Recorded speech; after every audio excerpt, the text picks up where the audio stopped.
It's always.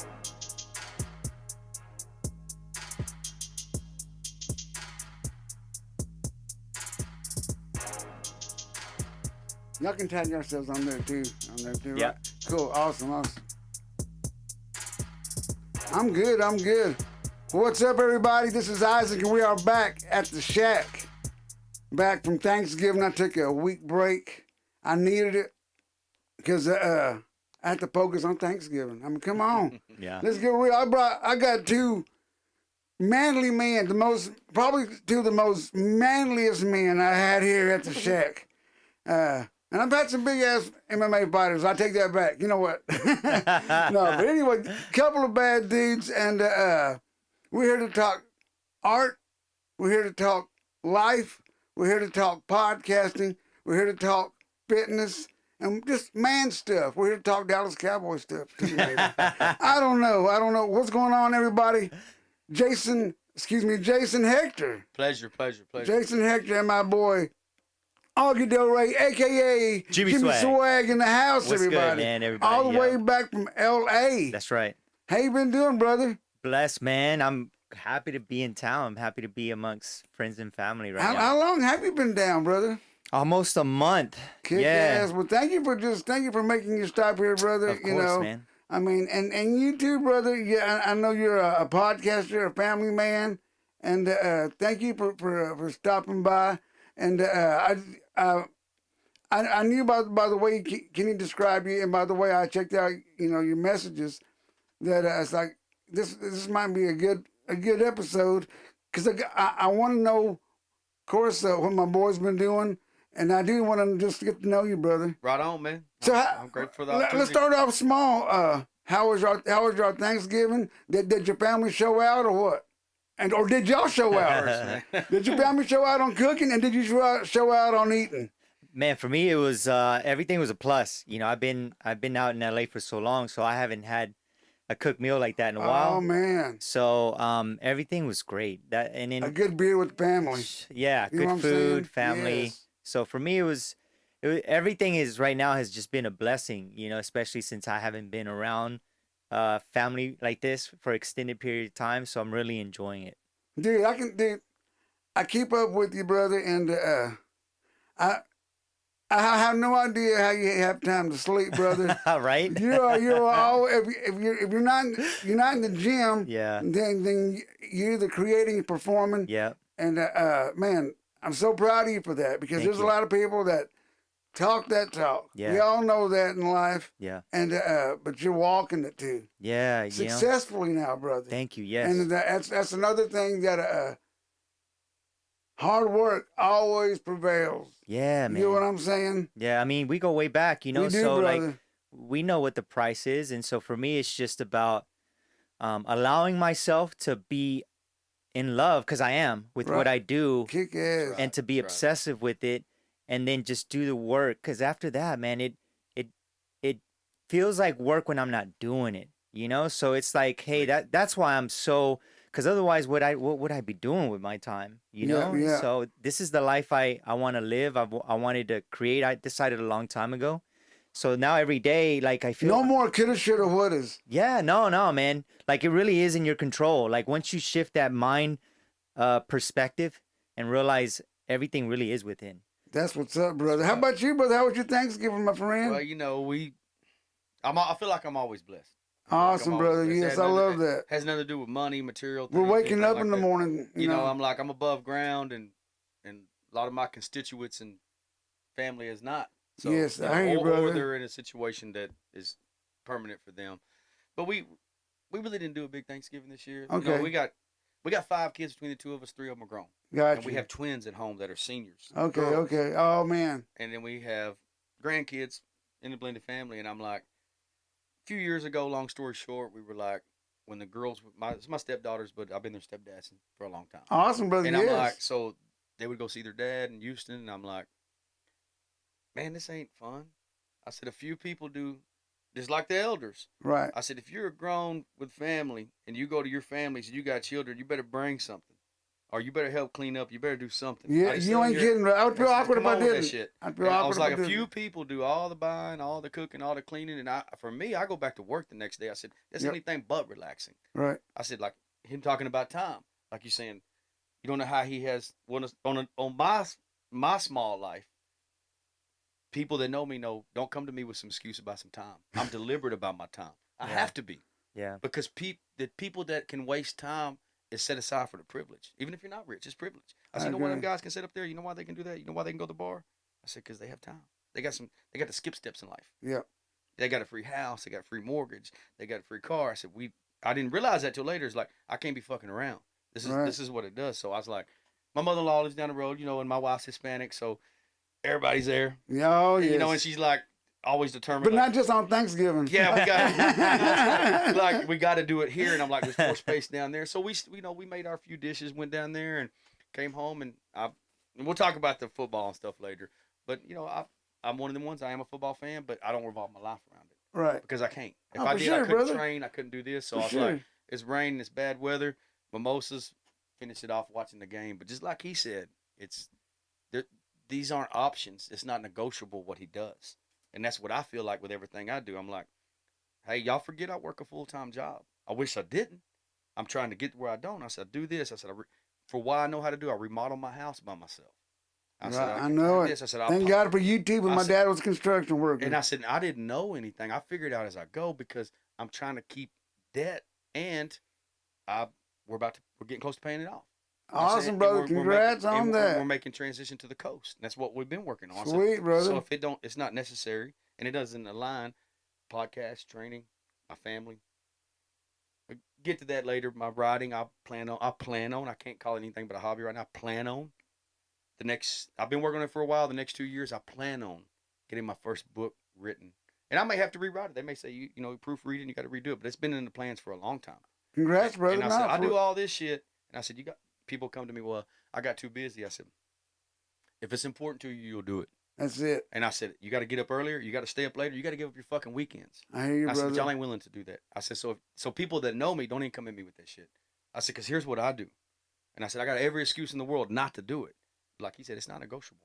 It's not work. I feel like, it's like I said, if I'm not doing it, I feel like I'm a fish out of water. And you said that, man. I've realized that just hanging around, not just in music, but different areas of life, successful people. I'm passionate, man, about learning in general. So one of the things that I really picked on is greatness and achieving something amazing. Anybody can do it, really. It's so But true, man. you're right, though. It is, people think, no, it's actually non-negotiable, though, the path to it. So freedom, there's discipline involved to that. So it's like success, even though you may think, oh, there's a lot of different options. Actually, there's not. But once you can accept that and realize, hey, like, I just got to stay on my path and keep going. Hey, non-negotiable, like you said, non-compromising. You can get there, but again, it's realizing that mind. It really is. It's the I agree. mindset. I love what he just said, because what I'm doing now, it's especially frowned upon when you make big changes later. Mm-hmm. People think you're not supposed to be doing it. For me, they don't have to say it. Like you left a 20-something year job, you left this, you left safety net. Because I've been a parent for 30 years since I started young, and I'm like, everybody's gonna question everything you do until it works or it becomes popular, and then that's why you can't worry about. Yeah, man. You I can't mean, worry about what the fuck I'm they going think. through it right now. And like, it's just like you're doing something. It's like this is what society, and I'm looking at structure I grew up in. I didn't know it then. I knew it now. Like he said, education. There's no. I look at it like this when people's like, "Well, I'm bored." I said, "You're only bored if you don't know how to create. That's it, brother. You're only bored if you don't know how to create." I said, because here's the thing: there's so much to fucking learn in life. Look- Like I would if I had enough time, and I know I don't. I would have 5 other careers. I would live on 5 different continents. That's it, I'm telling you. You know what I mean? If there was but like he said, I didn't when I was younger, because I was on that path. I didn't understand I was on that path. I didn't have the framework, which was, you don't know that you're being directed to go do what's more realistic. yeah. Go be the supervisor. Don't be a musician. Don't be this. And so a lot of times when people, when they're pro, I always say this about my story, which is, and I say it a lot. People that know me know this. If I was a pro athlete or celebrity, y'all would eat my fucking story up. I said, y'all just don't like the underdog story of people you know. That's it. And I said, as long as I did that, I had something in common with them. When you do something that's uncommon, it's not work. They think that what you said, which is if you look at certain people, what I did for myself when I was younger, I feel like my first 25, 30 years of my life was plan B. It's not what I wanted to be doing. Right. It's what paid the bills. It's what took care of my family. And it was, I felt like that's for other people. Me and Augie can read that, can know exactly what the hell you're talking about. And then we know we can relate to that. When I got on that path, I realized there's no plan B no more. This is the plan. And you really are unstoppable. And that's really, I mean, I've been even going back because what I feel like what I do in my music, it's very spiritual, maybe not on the like what people experience, but definitely the energy. And that's just a personal thing that fucking 100%. I've been going through in my life, right? And the questions I've had. But I always tell people I didn't stop there though. I didn't stop at the question. I went and sought the answer, reading books, seeking mentors, self-education, all of that, man. And so like when people, I'm more passionate now about empowering people. That's right. You know, because how can you get upset at somebody that doesn't know? You know, so it's like, no, let me change my perspective, and I want to help somebody change their mind. Hey, you can do it too, but you have to start restructuring the way you think. Like you said, you always accepted plan B, right? But until you open your mind and say, no, I deserve plan B. Right. You don't even know it's That's plan the B, crazy part that I've been learning. There's all these subconscious things, man, that people don't take the time. I feel like that's the most important mission we're here on this earth. Discover yourself. That right there. Get to know yourself. And in relation to that, this is what I tell. And I said this is just one little scenario. I just want to share this with you. So I forgot to go pay my damn phone bill. So today, I was like, man, I need to make sure I got Isaac's address. I got to put in GPS. Right. I just forgot, so I went in there. There's a young lady in there next door to where I'd get my hair and beard done. Right. And she'd been following my podcast. And I gave it to her. Anytime I get a chance, what you said, empowering people. When you understand that you can help change one person's life, the people that want it. Because like I said, change is hard. Everybody doesn't want it. It's like ignorance. It's a choice when you choose to be ignorant. And a lot of even of our elders, they didn't want it. They don't want it. It's just terrifying to them. It's terrifying to know that you might have believed that your whole life and it might not be true. And that you can do something else. What made a difference? For every hater, and you again, tell people, you want to find out where you stand with people you know, your family, your community, people you grew up with, people you play school with, people you play sports with, whatever it is. Go do something different. Go do something different. If you're doing the same thing, you're not going to get any resistance. You're going to get resistance when you're doing something different. The only people that understand it is when you speak the same language. And when you speak, like, obviously, I speak the same language with these guys. We don't have to know each other. You just fucking get it. And that girl told me, I knew someone I can read, not judging people, judge a character. She introduced me to the other girl working there. She says, I'm still listening. I ain't going to say her name. I don't use names, but this is what I'm saying. This happened this morning. She goes, so he's my number one customer. I didn't know that. I'm like, I've been listening to his podcast and it helped me change my life. I said, what was it with you? Relationship? I gave her 3 hugs. She said, I got out of the abusive relationship. Wow, that's huge, brother. That's huge. And I'm like, that right there, I don't give a one fuck. I hope that's okay to say. You good, brother. That's a lot. 20 haters, critics, naysayers. People not worried about the people not doing shit. We're not worried about them. They're worried about us. It has nothing to do with money. It has something to do. We have the nuts to take the hits and the criticism because we can fucking handle it. I said, that right there. She got out of an abusive relationship with maybe drugs. I don't know what it was.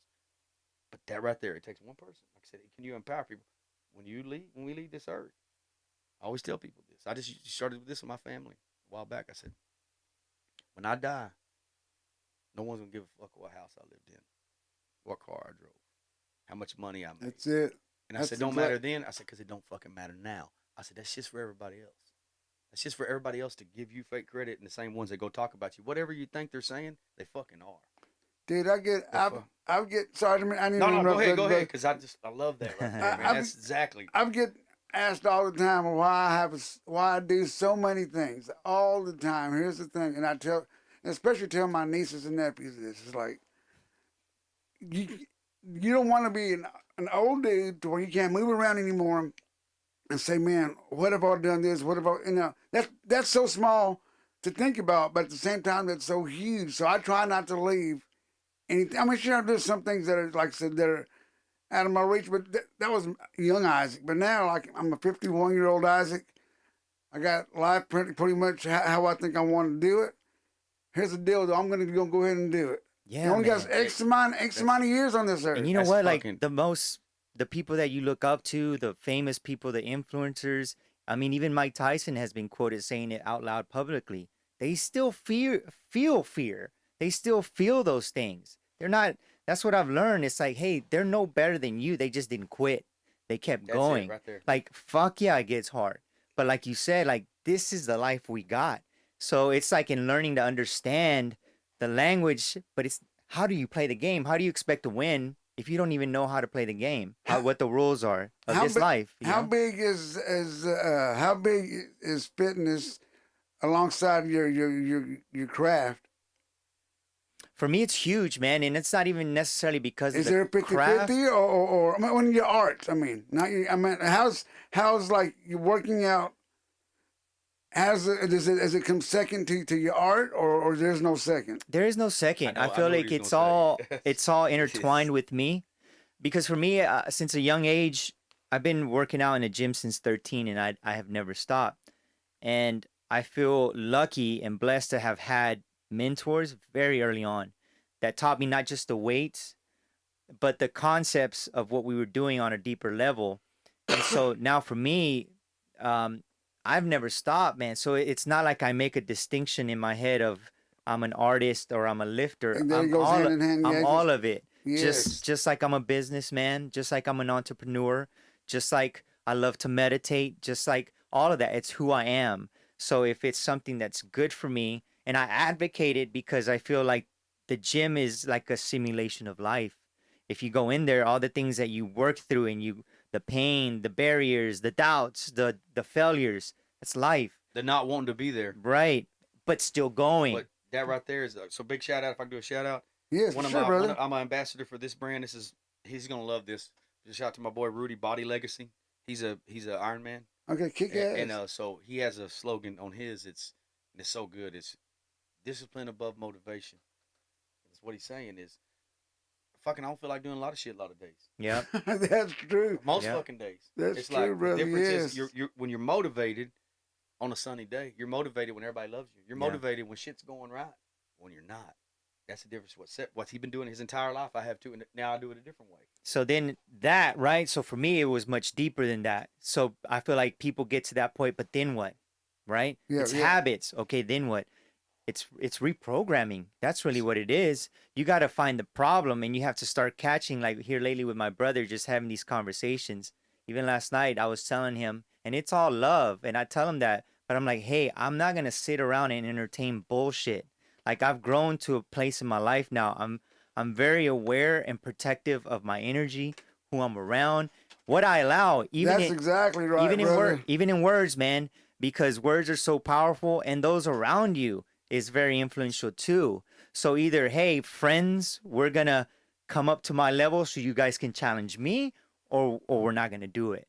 Because it is that critical now for me. Because like I you hear you, said, man, brother, yes. life goes. It has Dude, to be I'm that telling you, critical. dude, it Yeah. has It to. has to. Like you said, those other things cannot be options. Right. It doesn't mean you don't love them. It doesn't mean that you can't keep them in their life. But it's the same thing we do. I tell people, I said, listen, and I look at now, at this point, and I think, what was I doing for that? Yeah. It doesn't mean that I wasn't making progress in other areas, but you're going through the motions, which is life gives you little honey pots. Right. And I understand this now again through self. It's all the things that encompass what I want that encompass my life, which is if you give most humans, especially Americans, just enough fucking comforts, they'll throw every fucking ambition out the window. Mm-hmm. And that we didn't know we do. They give them just enough to keep their head above water, have a comfortable house, have a nice house, get to fucking go out on the weekends, get to go on vacation. That's it.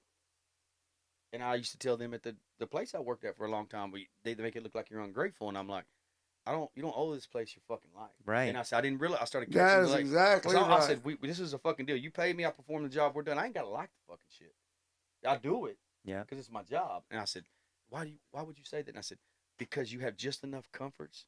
Everything that you said you would do or you want to be, all your side hustles or your passions, whatever, out the fucking window. Yeah. Out the fucking Yeah. window. I Yeah. said because you negotiated with yourself. Even Yeah. me being here right now, bro, like and I didn't really even say anything because this was just more of like my heart, and I've been one, and thanks to my parents, I feel like I'm lucky that from a very young age, the reason I am here today and the success that I feel like I'm getting now is because of all that. Like I feel like they taught me how to think.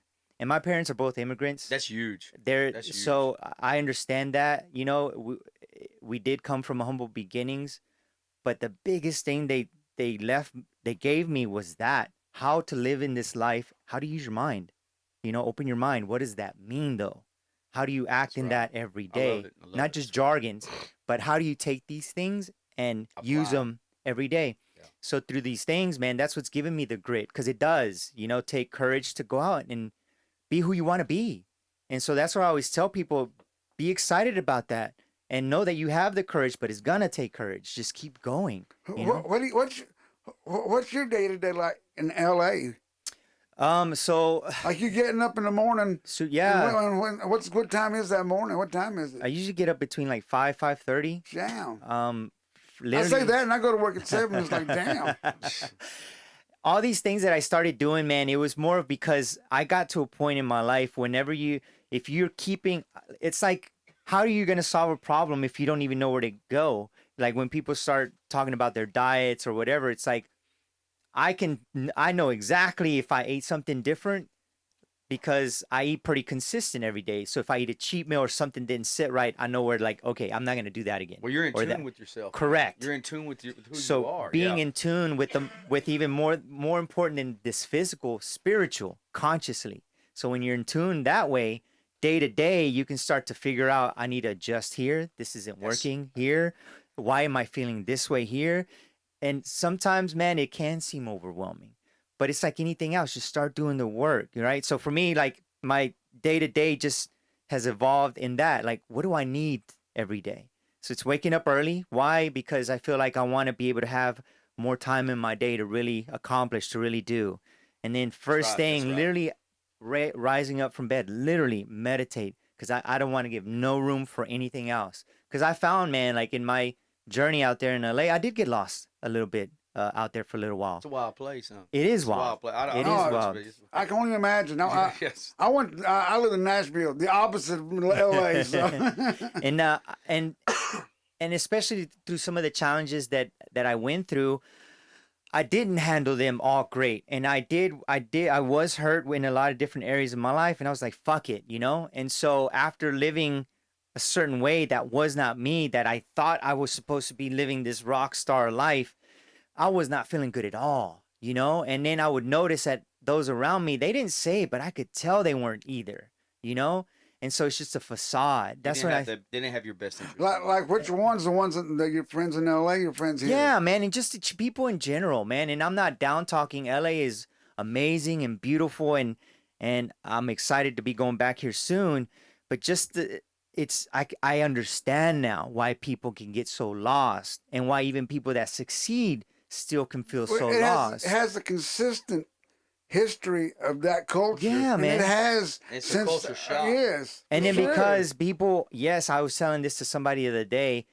Yes, people out there are very, very open, but I feel like nobody wants to be like, hey, put your feet down on firm ground on this path. Because people are like, oh, spirituality or manifest or universe, or like, Yeah. no, bro, like lay your feet down. How much know? do y'all listen to Joe Rogan? I mean, I'm a podcast, so I do on this. I do a little bit, but I like all his MMA stuff. And whatever. you would think people that knew me growing up, like, you don't follow MMA. I said, I just can't take for what I'm doing. I don't have a lot of time to sit and watch that stuff. Right. I love the sport. I said, I for don't. sure. But not because he's the biggest podcast on the planet, but because he has the reach he does to get the people from Elon Musk to Roger Waters. Dude, I tell right, you what, you know. And I'm like, but he says something about LA because he just moved to fucking to Austin. Yep. Yes. And he was wanting the fuck out of LA. Yeah. And like I said, I've only visited there.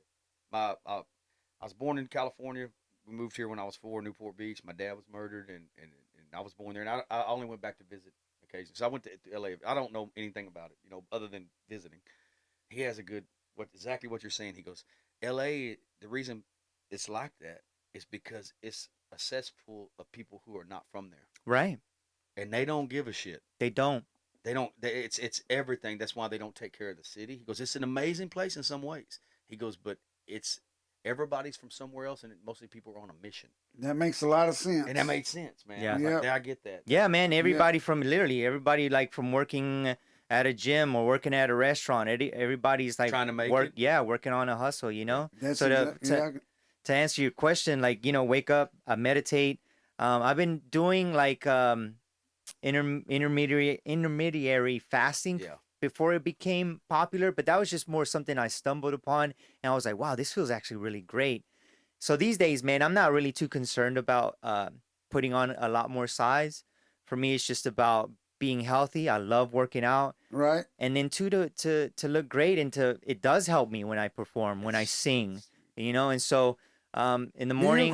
do you do any stretching at all, or is that your meditation is stretching Yeah, too? first thing in the morning, and then like onto shower, and then right after that, I read.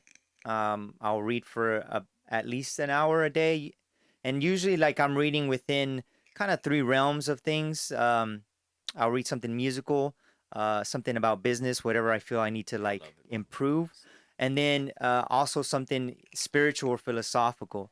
Because like I said, man, I am so passionate about discovering and digging deep in the power that we have as a human, because there are many examples, even so much as like going back here recently and studying back the life of Jesus, Right. but in a different perspective, that I'm like, holy shit, man, we missed it. That I'm like, I feel like I'm discovering new things, and it's starting to be evident in just by being, just Right. being.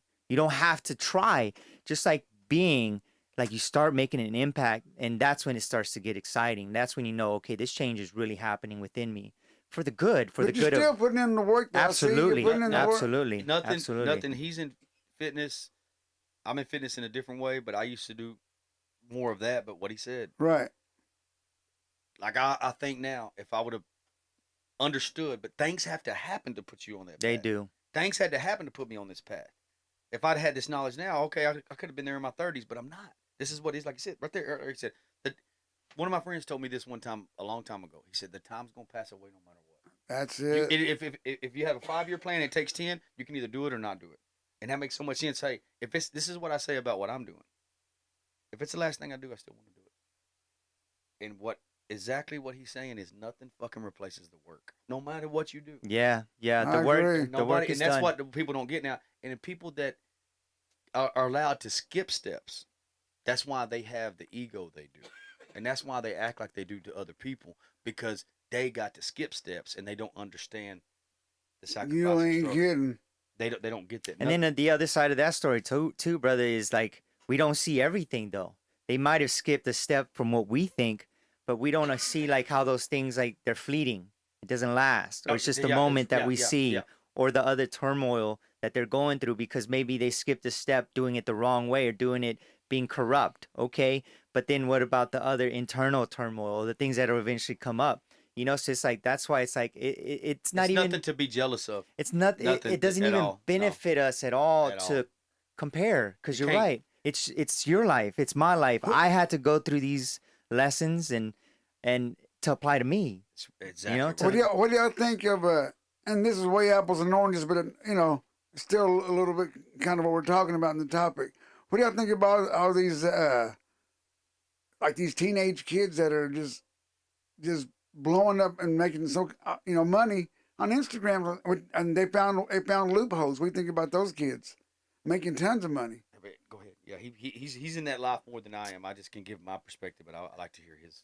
I've seen it. It really all is smoky mirrors, man. Not a lot of them are actually making that much money. I thought so. And then the ones that do, I feel like it's the new evolved form of celebrity today. That's it.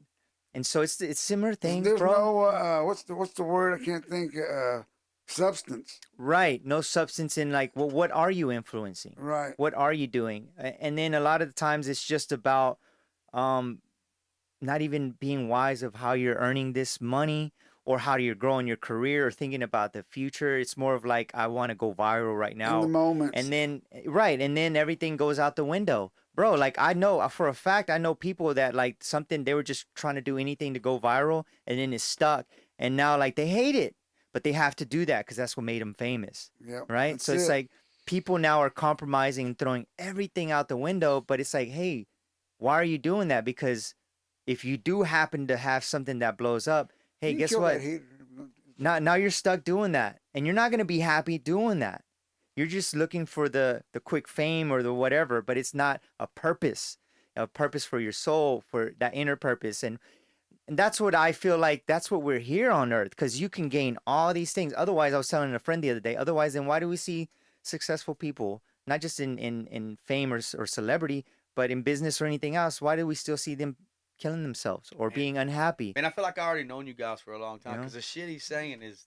I'm telling you, this dude. I'm telling you. I mean, it's the shit. I, This is I, what I talk about Yeah. every day, man. I keep up. I keep up with Augie because I've seen him when he was a young guy. You know, with I produced. Was it your first album? Yeah, man. And Yep. man, I'm still proud of that, brother. But I can tell just right away.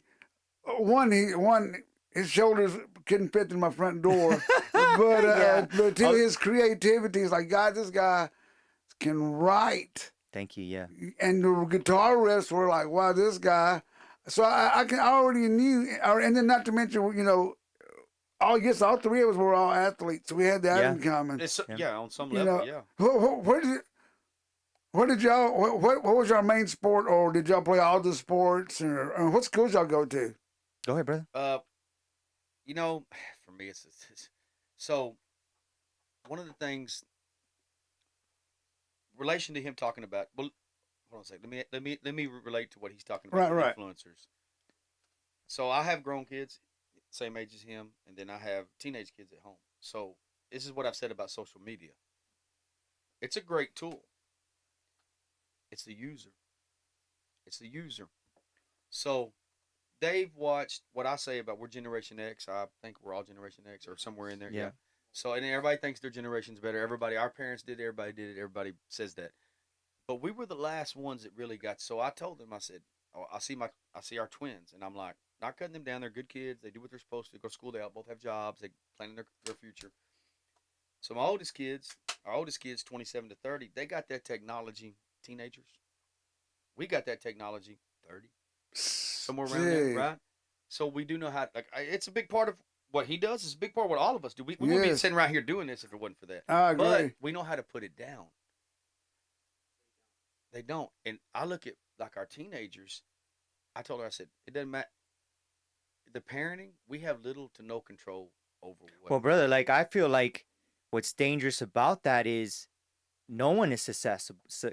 you know, to that at any age, right? Like you look today, if you just observe at how many people are not even engaged in present life, you know, sitting in front of I each other know it. everywhere. So it's like, it's not just, so this is all new territory. And I feel like, hey man, we need to be aware and figure out how to maneuver in this way with discipline and boundaries. So, because otherwise, man, because I even found myself at times where I never used to feel like the way that these things make me feel. People around each other don't even know each other. Like almost like this sort of like, man, nobody's paying attention to my stuff. I didn't get that much likes on this or views. And you know, and then it starts like seeping in, and you're like, why do I feel bad? Man, I've studied You know? so much stuff on that. That's so whack. I can't believe people really Well, put because their. what he's saying is what I tell them. I said, are y'all gonna get out of school and realize that your high school nobody remembers the best day of staying in the house. All y'all gonna the only thing you're gonna do is remember this. I said, you put COVID aside.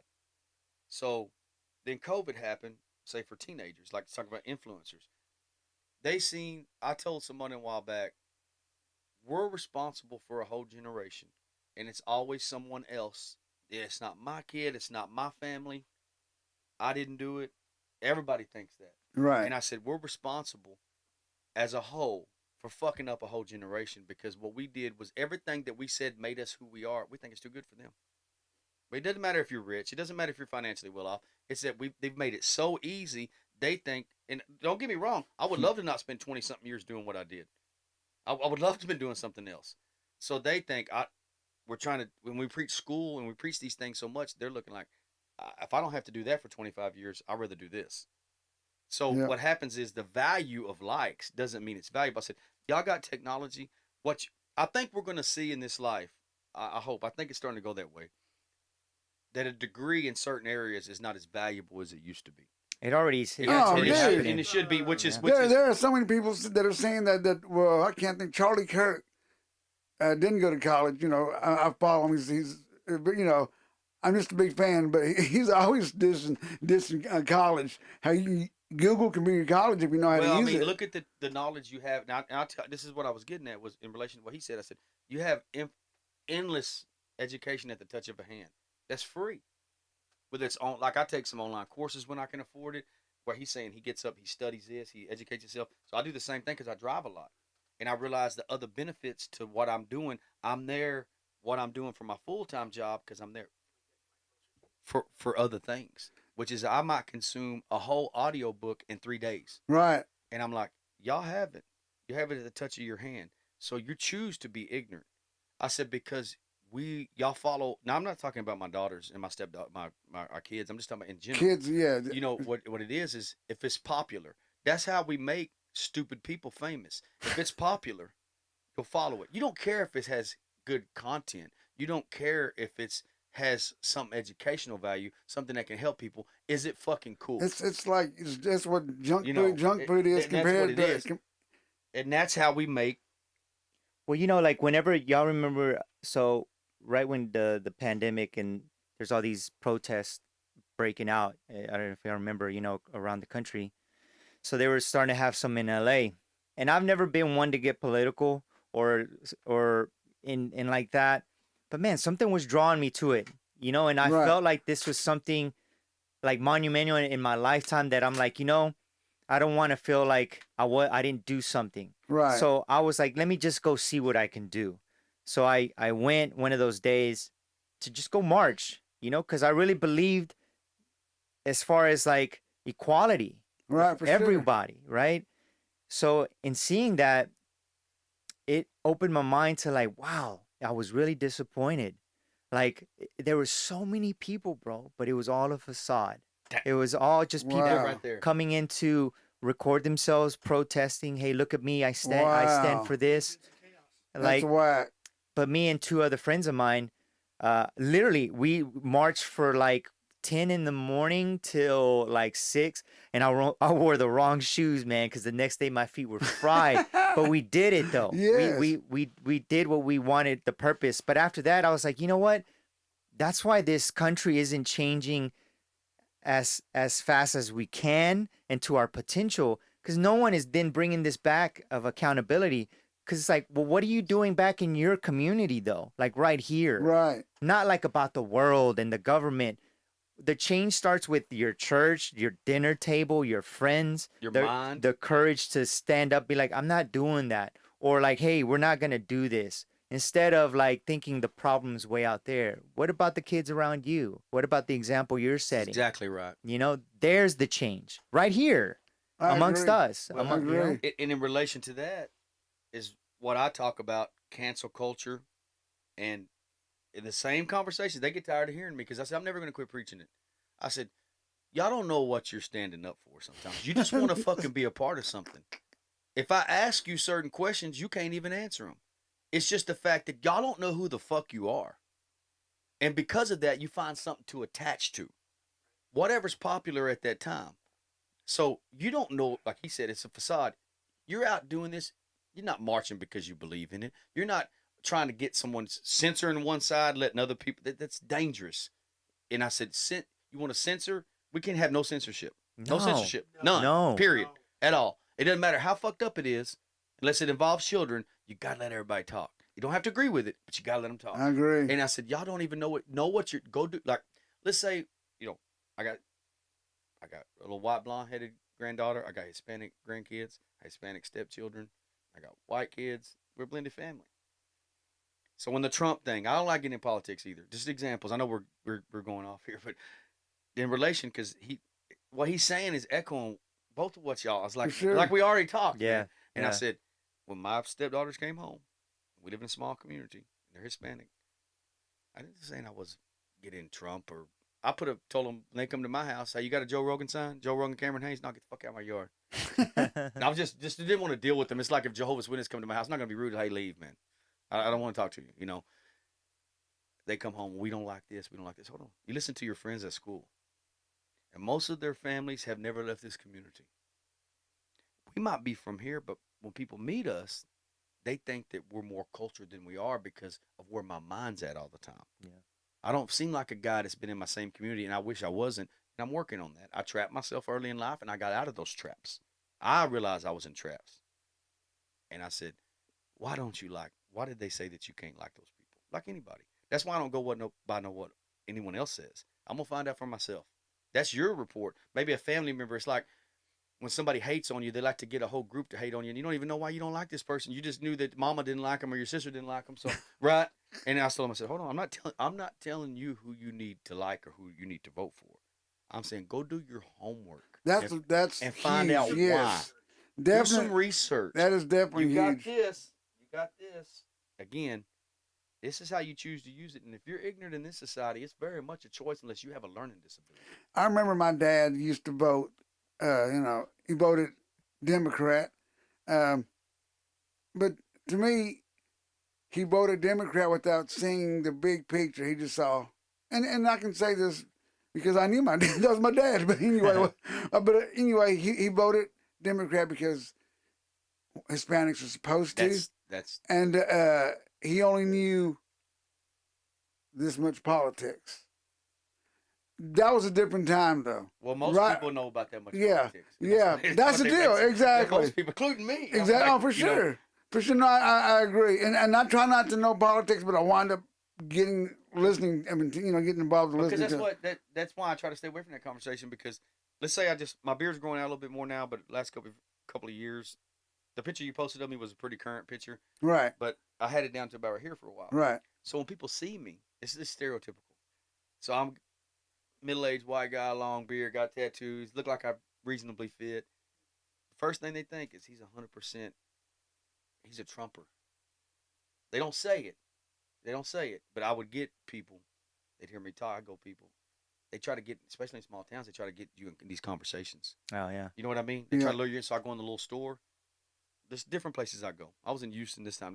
I knew this guy. He wanted to talk to me. So just to put it out there, I really don't do the bullshitting with guys. I feel like men in general play too much, and there's always some truth to that shit. Like, you don't even know me. What made you think you could play with me like that? I'm not gonna do it to you. If I do it to you, I expect it back. But if not, don't fuck around with me like that. I don't care how much I love you. Don't fucking play with me. I'm not gonna play with you. I don't think I'm a badass. I'm just saying, I'm like I am immediately with everybody. That way we already know. Do we need to go any further with this? But especially white men my age like to get in conversations about politics. Oh my gosh. and look, I'm a white guy saying that. Like, that's the one. Hey, you know about that? And I'll go. I'll be in the store. And I think that's true because Mexicans try to steer clear from that shit. Yeah, they. And so the thing is, they don't expect it to come out of my mouth. Hey, I can't wait to get that. This was back the first minute. Just little things, and I don't even like talking about it. But he goes, I can tell this guy wants to talk to me. He wants to ask me some shit. But they ain't gonna be surprised what comes out of my mouth. Comes up talking. Hey man, I bet he voted for Trump. I said, what made you think that? He goes, well, I said, what, I look like him? What? And I said, one, it's none of your business. Two, if somebody asks me about politics or religion, it's to shut me. They heard me talking some language they don't know, and they can't go in a conversation with me. So they want to ask me what my religion is or this is what I found about researching myself, or my political view, so they can shut me down and not listen to me anymore. That's whack, but that's true. That's the truth. That's the only reason you ask those questions. Like, I'm not answering those questions. You know, it's kind of like going in the store going in stores. You see these guys try to draw you. Hey, you know what I mean? I'll go, no, I don't know what you mean. I know what you're saying. And even in the I don't know what you country, mean. No, you want me to agree with you. That's what he was getting at. People just want people to agree with them. yeah, It doesn't matter if it's real. It doesn't matter if it's sincere. It's like, well, that's my family, but you know if they're fucked up. Like, it don't mean I don't love you, but I don't have to have you in my life. Going back to something else he said. At this point, if it's not in alignment with anything that encompasses what I'm doing in the best interest of myself and family, it's got to go. And then it goes back to knowing yourself. How are you going to know that if you don't even know yourself? You don't know if yourself. you're just so consumed with all these distractions that we have now in the world through social media and technology, that it's energy, literally vibrations, man. That's right. You That's know, exactly like right. that interferes because we are energy. Which You is know, what you're saying about comparison. Biggest waste of time on this your life is comparison, which is everybody's starting point was different. Everybody's yeah, journey is different. So how can you can compare? It's a total waste of energy and time and stress, which is you're worried about people judging you. Don't even know who the fuck they are. Hey, these people you don't even know who you are. You're who you kind of fell into. You worried about pissing your family off. You worried about the people at the church. You worried about people at your job. Like I said, they're saying it. And if you're not doing it, then you're holding yourself back. yeah. But you can't start that journey if you don't even know who you are. So I just find those conversations. It's like if somebody's around me and they don't know that my wife's Hispanic, I let them talk for a while. I go, no, go ahead. Or I hear them talking about African American people, and they know anybody in my community. They know I grew up in a black community. Mostly all my constituents are that. My biggest support in every way is the black community. And I'm like, no, go ahead. I know what you want me to say. And I'll say, you know what? I don't care if there's 4 or 5 people there. Every one of y'all try to draw me in that conversation because I look like y'all. You didn't know what was gonna come out of my mouth, and so that's what I mean. Is just people are it's a that we got into tribalism in this world. I agree. It's right now. It's And, easy- right now. it's It's like people are without if they're trying not to get into the conversation, religion or whatever. It's cool, but as soon as that comes in, it's going to be either or. I like you oh, or you're I not don't. on my team. Yeah, that's Instead it. of saying, how can we're all supposed to be growing. We're supposed to be helping one another. We're supposed to be evolving and growing. And it's intimidating. Like, oh, I don't like it. For what? What do they do to you? And I said, the whole point is, how can we? If you're only around people who you agree with, then you need to get some new people. You're supposed to. Hey, you know what? I never thought about it that way. It's But just a waste of I'll time. go do my research. Yeah. You know, and that's what I do with them is don't come home and tell me that you heard something from them. You go research it yourself. And I said, because if you don't, this is why people are like this. I always tell people, I said, y'all think y'all watch The Walking Dead? I watch The Walking Dead. When COVID happened, I think that let us know that we're not gonna stick together. I think that that's been very clear. And then if you take on what he's talking about, people are so alienated from each other. Right. It's hard to undo it with this age group too, man. I hear And you, it's brother. hard to undo it. And the thing is they don't even really care about it. You're making good grades, you're working. They don't even care about going outside. Look, it's a beautiful day. Don't you want to go to the trail? Don't you want to go do something? That is And then when you crazy. put COVID on top of it, people. This is why people like us. I know I can't speak for y'all. I know me. That's why I'm offensive, because I didn't do anything to you. Y'all aren't used to real life interactions. Y'all social medias gave y'all egos y'all don't have in real life. So when you got real That's life, facts right there. when you get real life confrontations, everybody's attacking you, and we're just having a conversation. That's all. Right, not knowing that, hey, like some conversations are uncomfortable, It's uncomfortable. but that's how you work to get That's solutions. right. Like it's not always going to be nice. It's not always your way. And it's like, but it's these, again, man, I feel like it is our responsibility, us that do have that mind to continue to spread that, in a truthful and loving manner. Like maybe this was like 3 months ago, I was hanging out uh, at the house in LA, and I had some friends over, and we're just hanging out and conversating, and one of my friends starts going into the woe is me kind of thing, oh, this and that, and like, I don't know where this, I where can't be we're around people like where that. where we're going in this world. And I stop him like, hey, bro, don't put those words upon me, You ain't because I kidding. know where I'm going. You Right. may not know where you're going, but I'm like, what are we talking about? I literally told him like, what are you talking about? Because sometimes people get stuck in like, it's one thing to like, hey, I need to vent these problems out. I need to get this out of me. And it's another thing to like, you're just going in loops, man. You're just going in loops and loops and loops, and you're not even catching it. That's why your life doesn't progress, because you're not even catching subconsciously what you're acting. You want to be rich, you want to be successful, but look at your actions and your habits. They're not gonna lead you there. Starts there. Like people want to say this, social media that, this politician this. It's the same old story, right? That it's even in the word. Hey, go look at your eye first. Go take care of yourself first before you point fingers. And the moment, and that's tough, man, because then when you sit down and I said, you know what? Everything in this world that I create is because of me and my happenings. Wow, that's a huge accountability and responsibility that I have to take. The good and the bad, it's all on me. Yet at the same time, when I began to do that, that's where the real freedom That's right. is at. Because now it's really, I really don't care what other people think. I'm really now free from these shackles. Wait, I can create it? Damn, okay. So, but it takes that courage to be like, that is on me, you know? This is very crazy what I'm about to ask you, but do you get enough sleep or do you have sleepless nights? Because I have sleepless. If I get 4 hours, I'm doing good. You know, thank God, man. I've never to this day, man, I lay my head and I'm out. Really? Yes. I just want because you're such a creator, Yeah. and that's to me. I'm always creating, or if I'm here in the studio, that last song that I worked on, is gonna be stuck in my head all night. I mean, when I'm going to bed. So I'm one of those guys like that. It's just gonna. It's important, man. Sleep again, and like I just feel Not like saying that I wanted to, it will not leave. yeah. Like it's Yeah. just fine tuned. I mean, Ideas will not leave my head. It's crazy. No, I think that I'm Yeah. where you're at. yeah, Especially training. Like we train different, but we both understand that it's very important. That's for recovery. sure. Yes. But I have to be exhausted to sleep. Okay. Same here. I have to be tired. I can't say, oh, it's time to go to bed. I'm not. I may not be fucking Right. around, but it may be like she's gonna let me fall asleep on the couch. I'm gonna come to bed. It's because my plans, my head's waking me up. I hate that. It's Me waking too. me up. I got this fucking idea. It's like what I notice now. I told my wife the other day. I said it's really important that I go do my podcast and write stuff down after I train because my mind's the best. He was talking about it earlier. You can't make change uncomfortable. It's uncomfortable to get fit. It's uncomfortable Yeah. to get out of bad marriage. It's uncomfortable to leave a long-term job. It's uncomfortable to leave your hometown. Or you go back to what you said. Or it's just regret. It's Yeah. just regret. And at the end of your life, you can't change I that. don't want to have that. You know, and the thing is, we all got some. But Oh, I look at sure. it like this. I'm like, I just did a podcast a while back called Choose Your Hard.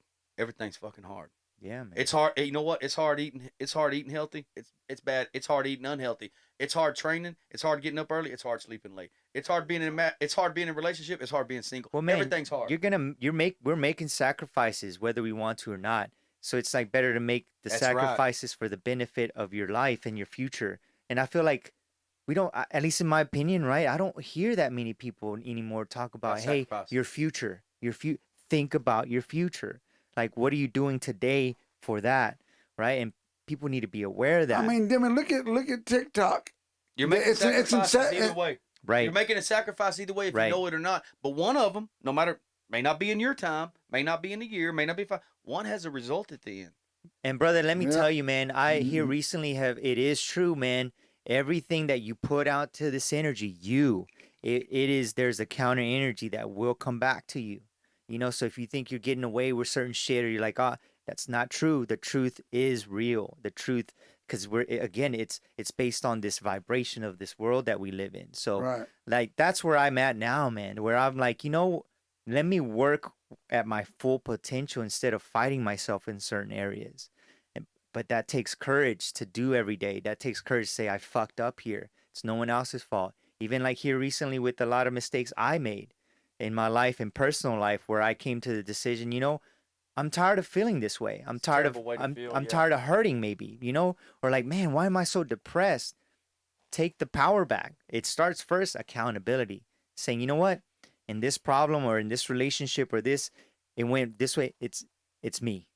Where can I get better? The moment I started doing that and it is sometimes maybe embarrassing to yourself or hard, but man, like one way or the other, sooner or later, it's gonna be in front of you. Why not confront it? I feel Confront like your you fears. guys been listening to my podcast already because one of my, and I can't remember right offhand, one of my slogans on the back of my shirt was accountability, no sugarcoating, action. And the name of it, brother? Savage Mind Podcast. Savage Mind So Podcast. I have one that's action is the only truth. Everything else is pretend.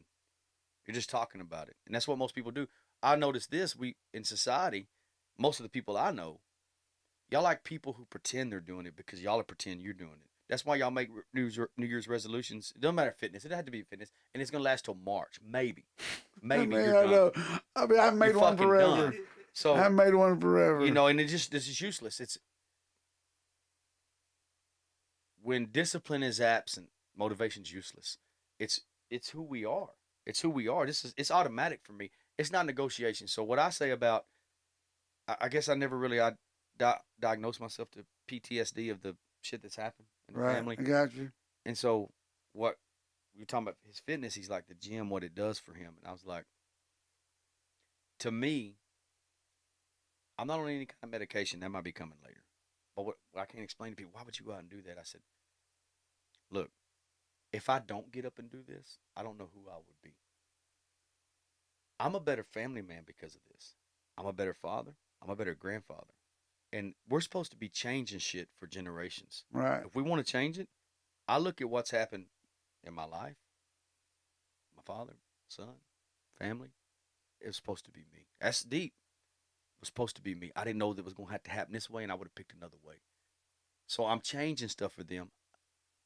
Generational curses, shit like that. I accept it because I can handle it. If the day I had to bury my mom, I got up and ran 6 miles. He said, why would you do that? I said, because I knew what I had to do later that day. If I didn't, I'm the only man they got in their life. If they had to go drag me out of a bar, or I'm depressed or fucked up all the time, or I'm lazy and can't do shit, I'm no good for them. Well, that's amazing, man. Because even Dr. Jordan Peterson, who I'm like I love really listen to him all into, the time. Yeah. says that like be the person, be the pillar in a moment like that. What I feel like, again, deep again, I feel like now that everything that's encompassing this went on around me, the energy, the vibrations,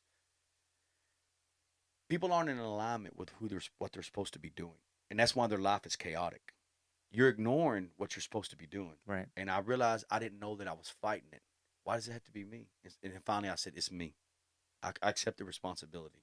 So I said, my mission is to change the life for them. Not necessarily money. I said, it doesn't matter how much money. I always tell people, I said, you were just talking about a while ago how many people have money and they end up committing suicide. In our small little world, I had a conversation with a good friend the other day about this, and we're, I don't want, like I said, I don't want to say names. It's and of my boss. We were talking about this in our world. We know at least 3 to 4 people in the last 8 months. 8 months. Even if we didn't know them, but in business and things we do, all millionaires, and they blew their fucking head off. Wow. Isn't that wild? And it's That is wild because wild. we think that's the answer because we don't have it. That's exactly You right. know what I'm like? And the thing is it don't mean you can't be happy with that. I said, but if you've enabled someone and you did everything for them, well, I want to leave my kids this, I want to leave my family. If you leave them $1 million and everything, they're still fucked. Well, because it's like I was telling my brother this exactly last night. I'm like, hey, don't get me wrong. You can go out there and conquer the world without handling all this shit within yourself. But man, you're going to get there and find like, wow, it's empty up here. My Yep. soul's still empty because you never focused on the most. That's why I say, man, the most important mission we're on in this earth, ourselves. That's right. Get to All know the- ourselves. All those gigs we played where there's like 10 people in the audience, Yeah. or whatever, and at least that's the way I can relate to it. Or all those times getting hurt playing sports and all that stuff. Yeah. Those things were done for a reason. Mm-hmm. You're supposed to play the fucking empty room sometimes to get some humble pie sometimes. It's like, I got to fix this and this and this. Yeah. It's like me not having my podcast at this level, but I was supposed to do this because I agree, brother. I'm telling you. I was supposed to do this for You this came long. heavy today, brother. I love it, brother. You know, and I'm like, the thing is, man, is how we impact others. Like, I don't want to be on my deathbed or old man and go, did I do all I could? And that doesn't mean a lot of our age group will spend all your time at work and buy stuff and get debt. Exactly. It doesn't matter what you accumulate. The pursuit of material wealth is hollow and it's never going to be fulfilled. And if you're not right. That's what. Dude, Right. Here's what. Well, go ahead. Here's where I'm at right now. Mine is. I'm always moving. I'm always working all the time, doing something. But I'm thinking, well, I need to do the divide, and I'm like I said, talking about reality. He's like, I'm not making enough time, at least for God, because I grew up in church. I'm supposed to do that.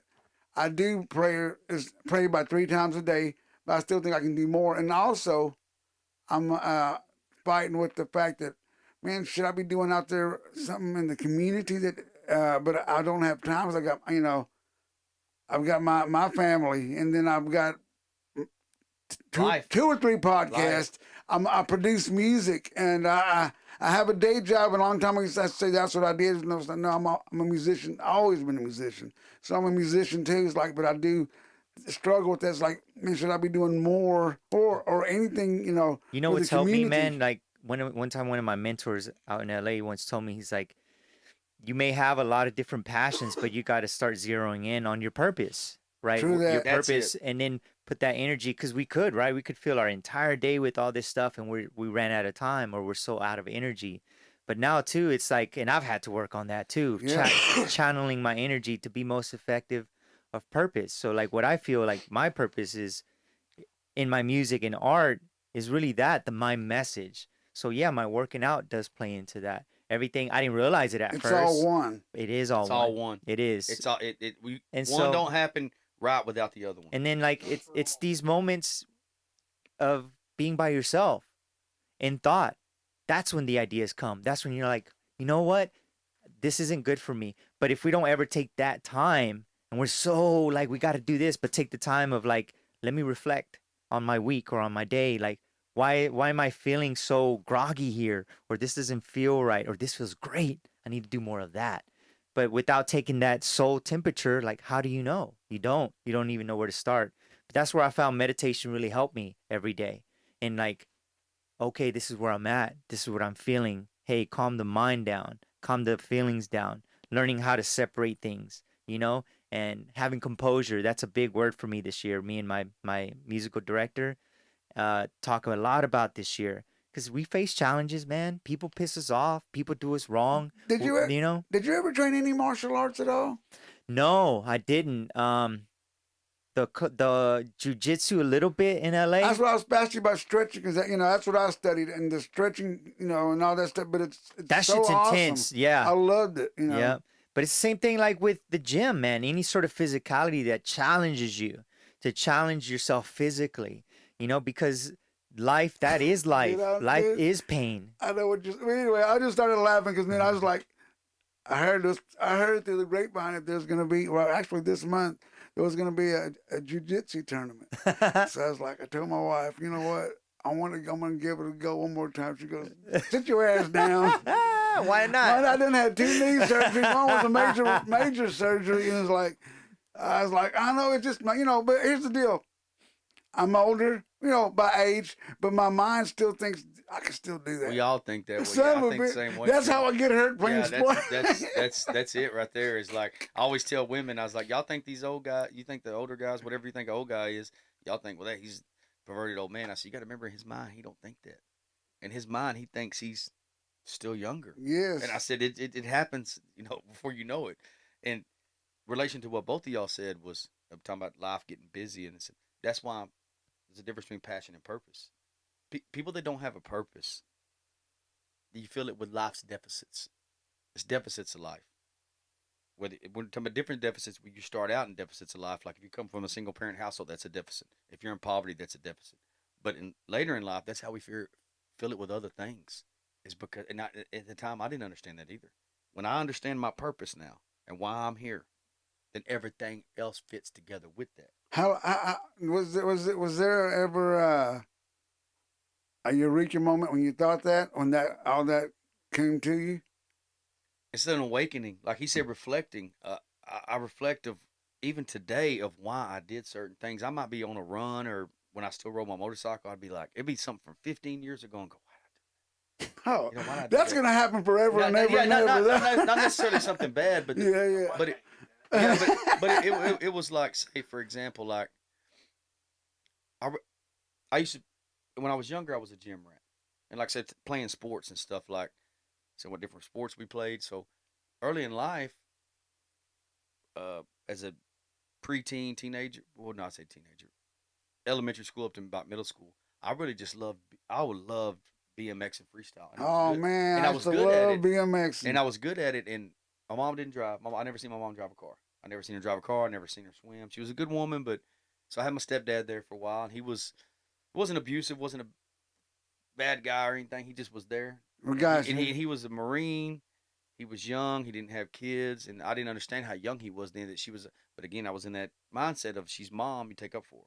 for sure. And I realized later when she got older, I had a different relationship with my mom because she asked me to be the man of the house at 13. I moved out at 16 on my own. Never. Oh wow. I lived on my own since 16. Never I didn't have nowhere to go. Gotcha. I didn't have no family to like cake, and I figured it the fuck out. Wow. And I was like, so yeah, and I told her, I said, I corrected her on a lot of stuff. I said, no, it was a lot of it was you. You had me believing that everybody else was wrong, and it was you. I said, you were wrong about a lot of shit. I love you, but it's okay to say that. And I think that most people, their parents are gonna get old, and they're not gonna say that.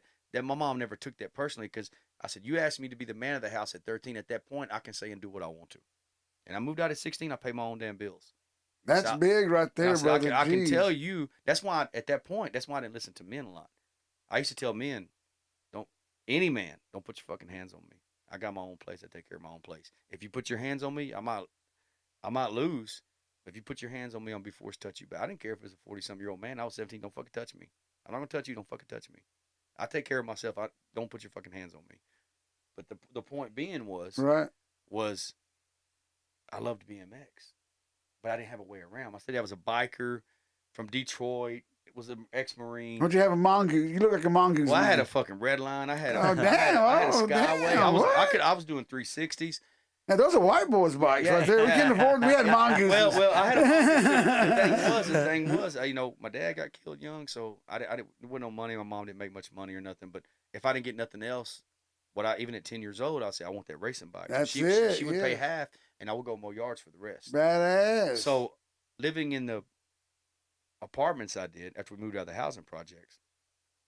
The only reason you talking about sports, how I got in football and fitness and stuff, how it turned into fitness later. I really didn't like football or anything. I played soccer and shit like that. I did it because I didn't have other kids to play with. And everybody in the neighborhood, there was only a handful of white kids, and they didn't really want to play. And my mom was like, you don't got to go play that. But that's what they're doing. So it got me, I didn't have to do the BMX race and the freestyle. I didn't really have a way around. How'd you do at it, though? How'd you do at football? Well, with my sports, this is what I would say. I started in Pee Wee about 5th grade. Right. I would, and he knows this, and you know this, both of you played sports. I was a guy, and I would say this, giving myself less credit. I was a above average athlete. Oh, wow, brother. Like I peaked early. Got you. So, starting even in junior high, we had a real good, in Ellis County, we had the team at that time that was our class. It's a long story in itself. Right. I won't get into. But our class, our junior senior class, was the only state championship team ever Football. in football. And so, What was that like, brother? I was like an 8th or 9th grade. In 8th grade, I was that guy who was. That's what I was getting away. Got me away from weightlifting. And 9th grade, I was benching 300 pounds. Hot damn. And I ran a 4.540. Wow, brother. That was a fullback position back in the them. Yeah. And I said, actually, for 15 or 16, I wasn't big, but I wasn't a small guy. I just stayed the same size. Got you. Well, and I just kept. I couldn't get past that. How strong and fast I was in 9th grade, or say a freshman, was basically I wasn't much more. I was working hard, but by the time my coach came and talked to me one time, you peaked. Then I had to move a lot. My mom, we lived in the same apartments, but my mom, we moved. I went to another school in Mesquite. Right. And played there, and then moved back, and I was already living on my own, and I stayed in those parameters where I didn't get faster or stronger. Right. So when I got in my adult life, I really thought in my head, I didn't have the framework at home to realize a lot of the guys who were actually behind us, that wasn't where we was at. We were like men among boys. Right. It wasn't they were better athletes. A lot of the times their grades were better. They might have. I'm not saying they had money had anything to do with it. Yeah, If I look back now, I didn't know that then. Their family was, like he said, you had good parents. They Yeah. were putting that in their head. My mom didn't work against me. I just realized she didn't have the tools. It was like, whatever you want to do. I mean, if you want to play sports and, well, if I got it wasn't saying, hey, I realize I'm getting talked out of the military. I really want to go to the military. I really want to go to college. It wasn't the focus. The conversations wasn't, well, you need to have your grades right. You need to take these classes. You need to do this. It wasn't that. It was, and then I had to get out on my own so young that the job ended up coming first. Gotcha. Oh, man. The job came first. For sure. And then that got neglected. And it wasn't that. I looked at a lot of the people, and some of them were great athletes, but a lot of that was just that they had better framework at home. I didn't know that then. I knew that now. So when I started a job at 19, I stayed at 22 years. I still was doing what? I worked in manufacturing. Okay. And I, it was a union company. I moved up pretty high in the union. Did that for a long time. It took good care of your family. I made good money for what I did, and I fucking hated it. Yeah, I But know. I hear you, but I had brother. 2 kids at 20. You said I had a manufacturer. I can't be in a Yeah, I did it for building. 20. I did it from 19 to 40. And I did it, and I moved up, and I got real high up in the union. I learned a lot of stuff, Yeah, but yeah. and when I made, I realized that I talked myself out of everything. And when you have to make deadlines, and like regardless of the outcome, I'm done. This is what I'm doing, and Mhm. I'm leaving. It's like a relationship. Like I've said it 100 times. Somebody's got to be the bad guy. I'm gonna be the fucking bad guy, and I don't care what I got to go through. Well, This it's is. getting used to taking the leaps, man, because you're not gonna make one leap in this life. And once you You make the know. leaps, this is what I tell people. This is exactly what he was saying. The ruts you're stuck in. Once I looked at everything that I calculated worst case scenario, it already happened. Once you realize you can make it out of it, then you're like, then you don't want to put up with nothing. Like I'm ready. Let's move on to the next thing. Once I once I got past those things, I'm like, hey, that was a, that was what I didn't want to happen, and it happened, and I'm okay. And You know, it wasn't even the circumstance, right? no, It's you. no, It was your it mind. was the it You was just the believed it. mind. You're like, wait, I can do this. So that's when actually things start to unravel for you and flow. That's it. Can you believe it? And so Did you now, ever have a eureka moment like that? I didn't mean to cut you off, brother. no, because I wanted to hear that because I don't. I feel like it. To answer your question, I don't know if I had one moment. I think it was a A buildup it was a buildup of of it. Over time, I experiences. started having these awakenings, and I'm like, man, it's like I wasn't I wasn't doing anything wrong. I was doing what I was supposed to be doing, but it's like it's almost like you're in a cloud for a long time, and I'm like, one, this has to happen for this to make sense. Then this happens. Yes, epiphany. Yeah, and it was just a domino effect after that. What else can I get rid of? Who else can I get rid of? And the people, Lessening dead weight showed us just help like a nothing bunch. against you, but y'all don't want to grow. You don't want to evolve, and I can't be part of that no more. Yeah. And You got to do that in life. And I learned that. I learned that fairly young in my mid 30s. It's like, that's probably about the time. yeah, it's like there's Yeah. time. It's like, you know what? It's time. I'm still going to be a musician, but I got to quit fucking around with all these bands they're thinking one thing or whatever. And just, pick out your friends, your circle, and rock with them because they're the ones that are always going to be with you. And at the same time, I was right. All the boys that were with me, my favorite boys, they're always going to rock with me. They're always got my back. So thank God that I figured that out early. And there's snakes you run into in life that kind of fool you in some situations. But at the same time, though, God was with me to where once I figured out that I got to fucking start throwing away the dead weight, I made the right call. Well, I got a lot of what I always say is I got a lot of people I love, and I had a lot of good memories with them, and I may not ever see them again. And it's I not hear you. necessarily because nothing happened. It's just like Life happens, what brother. he said earlier. And I want to touch base on that. One thing I talk about is accountability. You can't hold anybody else accountable until you hold yourself accountable first. And once you do, you expect it out of people. Like, hey, you know what? When people see you live your truth, when you live your truth unapologetically, and you own it and you live it. That's what I'm saying. Social media has a bunch of people not living what they say. These, like he was saying earlier, they're not. They're not living what you think they are. Right. They're not living like that. But when you live what you say, people should gravitate to you naturally. And why the reason most people do not do that is because I just told my best friend this a while back.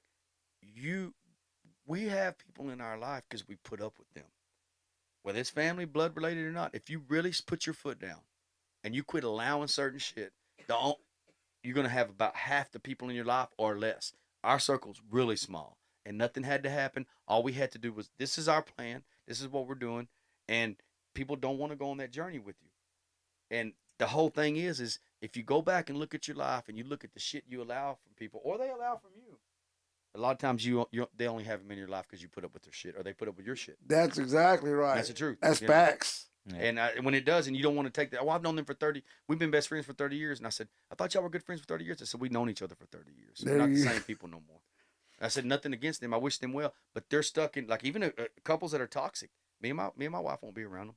We may love them. They may be related to us. I said, the thing is I don't want to be around them because that shit seeps in. Yep. People want to pull you back. It's like your past. People want to pull you back. It makes them uncomfortable when you change. They have their own agendas too. Yep. You know. And what he was talking about is fitness. I used to think I got that out of the gym. So later on, I just kept on my powerlifting. I didn't go too much after high school. I thought even having a family, maybe I can walk on to a junior college, and I tried that, and I still could make a team and do something like that, and I ended up not doing it. Had family, had bills, and like, well, everybody's like, "What are you doing? You got fucking kids. You don't need to be out there." So I let it get to I me. hate people like that. Yeah, dude. and Man, being young, I don't fuck with people like that I anymore, didn't I dude. didn't listen to people, but being young and not being around a lot of men and people, I let it influence me. And I was like, "You got a job, you got a good paying You had a lot job, of you weight got on your shoulders. yeah, I at had a lot of young weight, age. and at the time, and always throughout my life, even before my mom got sick, I always had responsibility with my mom, Right. and for a long time. So I got a little brother. Talking about the jiu-jitsu, I got a little brother. Me and my little brother are 13 or 14 years apart. Right. You know, obviously my dad was dead young. He has a different dad. My brother's 34 and has no living parents or grandparents except me and his children. Oh my gosh! Wow. And so I don't have any either, but I'm older than him. My brother, I was with his dad for a long time. He from the time I was in my early 20s, he lived with me off and on, man. And now that he's gotten older and he's got his family, we're like brothers. So talking about responsibility, at 20 or 22 years old, I had two kids. Left home at 16 on foot, bought my first house at 20 by myself. Man. Got the mortgage, put the down payment, bought a car, had two kids. At the time I was with my ex-wife, and I had my brother living with me too, man. Whew. So that was playing in my mind, like I can't do this, you know. And then later, I just continued to stay. Like I love lifting weights, and I'd always trying to put on size, trying to do it natural, trying to stay. I was a lot more bulky then. So what triggered the running later was pre-smartphones, pre-camera phones. I realized I hit that plateau again. I couldn't get past it. And I always thought the gym, I've never not did something like 12 or 13. I've got up and did something, which it was either sports, football, track. I ran track. I ran in a club league in summer, and I was a sprinter. I hated fucking distance running. I hated it. Dude, so did I. Distance running was punishment for sprinters. Yeah, Like, I almost you, send you, like, if coach, like, you keep messing, like, he'd get a couple It's the most boringest yeah, activity in the whole and wide that's world. what I always said. So 26, 27, I finally 25, 26, I started breaking past because I watched a lot of my friends were doing steroids, stuff like that. Right. And I never did nothing at that level. It was stuff at gyms. Right. I still was not powerlifting in high school. I ran track, I ran club, and it didn't go after that. And I went to work, and I didn't keep running, but I continued to weightlifting. I got up to about a little over 200 pounds, and I started going up on bench. I was squatting a lot, doing all that. Well, I blew out my left pec. I don't have no ligaments in here, but I wish I had a picture of it. So if you've seen a pec tear, so I didn't have a lot of these tattoos, and I had different tattoos. This is cover-up work. So I was solid black and purple, but it didn't happen right away. So at the time, I was doubling my body weight on everything. And I finally had made past, like I hit where I was at like 15 or 16. I had got up to my early 20s. I still couldn't because I was doing it natural. I didn't want to do it the way my friends were doing it. Right. And then at that time, it was like candy. It was almost like you weren't serious about it if you wouldn't take that shit. Oh, for sure. If you wouldn't take it. And I was like, I'm not doing that. I don't like doing this. This is the way I'm doing it. It's still cheating to me. That's what I'm doing. Right. And I just was in the gym one day doing decline. Had about 360 on there. At that time, that was like a set of 5, and my shoulder popped that joint. Oh. And I didn't know. And You didn't know? I didn't know what I did. I thought the guys. Gotcha. I'm saying the guys. I didn't know I tore a pec. I had a lot of injuries, so I just thought that was it. This is what got me into running. Instead of drive to the hospital right there, I drove home. Next day, I felt fucking pain. I never take painkillers, anything. I had a spot right here, and then I woke up the next day on the couch, and my son was, Dad. He goes, go look at Dad, Mom, look at Dad. This, my first family, not now, And I go in the fucking mirror, and I'm fucking all right here. So I go to the doctor, and he goes, you blew out your left pec. And he goes, you need to get over here this, but you need your deductible. So I got 500, Dave's 900, whatever. Shit like this. Long story short, right. I skipped going to the orthopedic surgeon because I didn't have enough for my deductible that day. And I went home. I go back in to see my family doctor. He goes, you only had hours to get that repaired. Yeah. Oh, You only my had hours gosh. To reattach. I went from about 410 on bench at 185 pounds, 600 squat, shit like that, doing it natural, Wow. to a broomstick. Wow. So I got in distance running because I had some bulk, and I wasn't huge, but I look different than I do now. Right. And right now, I don't even claim to be that. I'm just fit. I'm fit. Right. I'm fit for what I'm functionally fit. So I started getting in distance running. I was like, I fucking hate this shit. It sucks. I don't like it. I want to lift. And I kept trying to go back to that, and it just wasn't gonna let me. I would just, there's no way I could do that no more. It was messing with my head. I'm like, I was usually always one of the stronger guys at the gym for my size. I need to get out of my ego. I need to get out of the mirror. So over time, I would run distance and stuff, and I never got past certain parameters. And then like 2010, 12, I found obstacle racing. I got invited to one. I haven't done it near enough. What got me into ultra running, all the years I've been running for about 20 years, what I realized with my running, what got me out of the gym for me was I need to get out of the mirror. And I need to get out. I need to be out there, and it was helping me mentally. That you need to be. Y'all listen to David, Doing it. You ever listen to David Goggins? Yeah. How he talks about that cookie jar. That's real shit. Like to That's me, the guy that runs like about a gazillion miles. yeah, that's him and Cameron Haynes and all those dudes. Yeah. So before I even found him, I'm like, this helps me. And then the last handful of years, I couldn't imagine the tragedy that was coming. Well, right before the tragedy I told you about, I decided to do his 48-hour challenge. I had done a couple marathons, and I've been staying in that, did like 10, 12 Spartan races, been doing Tough Mudders, and I was like, I just didn't have a desire to go over that. Well, I decided to do his 48-hour challenge. Which was what? It's 4 miles every 4 hours for 48 hours. Woo. And I had to do it while I was working. So if you miss your time parameter and you only got an hour window, you still got to do it. And we're dialing in on an app, right? And I said, 2 weeks. I almost taught myself out of 2 weeks later. So I've been running for years and doing stuff, but Right. I stayed within these parameters. Everybody's like, you don't go to the gym no more? I said, I need this more. So what I identify myself is, then I was more physically strong, and I may have looked better. I'm not physically that strong. For the average guy, I am. Right. Well, I tell him, I said, I'm probably not the same strength physically as I was at 14, but my mental strength is 10 to 15 times. There you 10 to go. 15 times. That's the main thing. So I did that, and 2 weeks later, that tragedy that we couldn't even imagine what happened. Right. At that point, I said that I know what I got to do now. I got to do this forever. This is the only way I can. I have bad anxiety. People don't make me nervous, but how people get depressed is not controlling anxiety. Dude, I'm telling you. And That's how you get depressed, and I don't want to get depressed. I can't go down that rabbit hole. So the longer I go, the better I am. So that's what got me into. got you. So I wanted to get that out of the way. That's how I got into that, and I really only became an ultra runner the last 2 years. Is I decided I don't even want to do no more short running. Sometimes I may not even, like I went to the gym this last week just because it was raining. And I was like, man, I used to live in this. And now everything I do is outdoors. I go to the gym That's badass though. You found something that I feel like I have passion. to do it because I wouldn't be the person I am. I feel like I don't have the luxury to take that 2 or 3 days. I'll start back this. I don't feel like I have that luxury. I may not be the person I am. I could be an alcoholic. I could be fucked up I got too much shit up here. That's how it comes out, and that's how I don't take it out on my family who don't deserve it. If I don't go do that, then I'm not doing this. I'm not doing anything else. So I'll be like, hey, like this morning before I even went to work, 10 miles. That's what's up, brother. I have to, and then I get to work. Okay, I'm good now. Damn, bro, 10 miles. Well, I mean, that's not every day. Yeah, but but you still. know, like, okay, it's the same thing.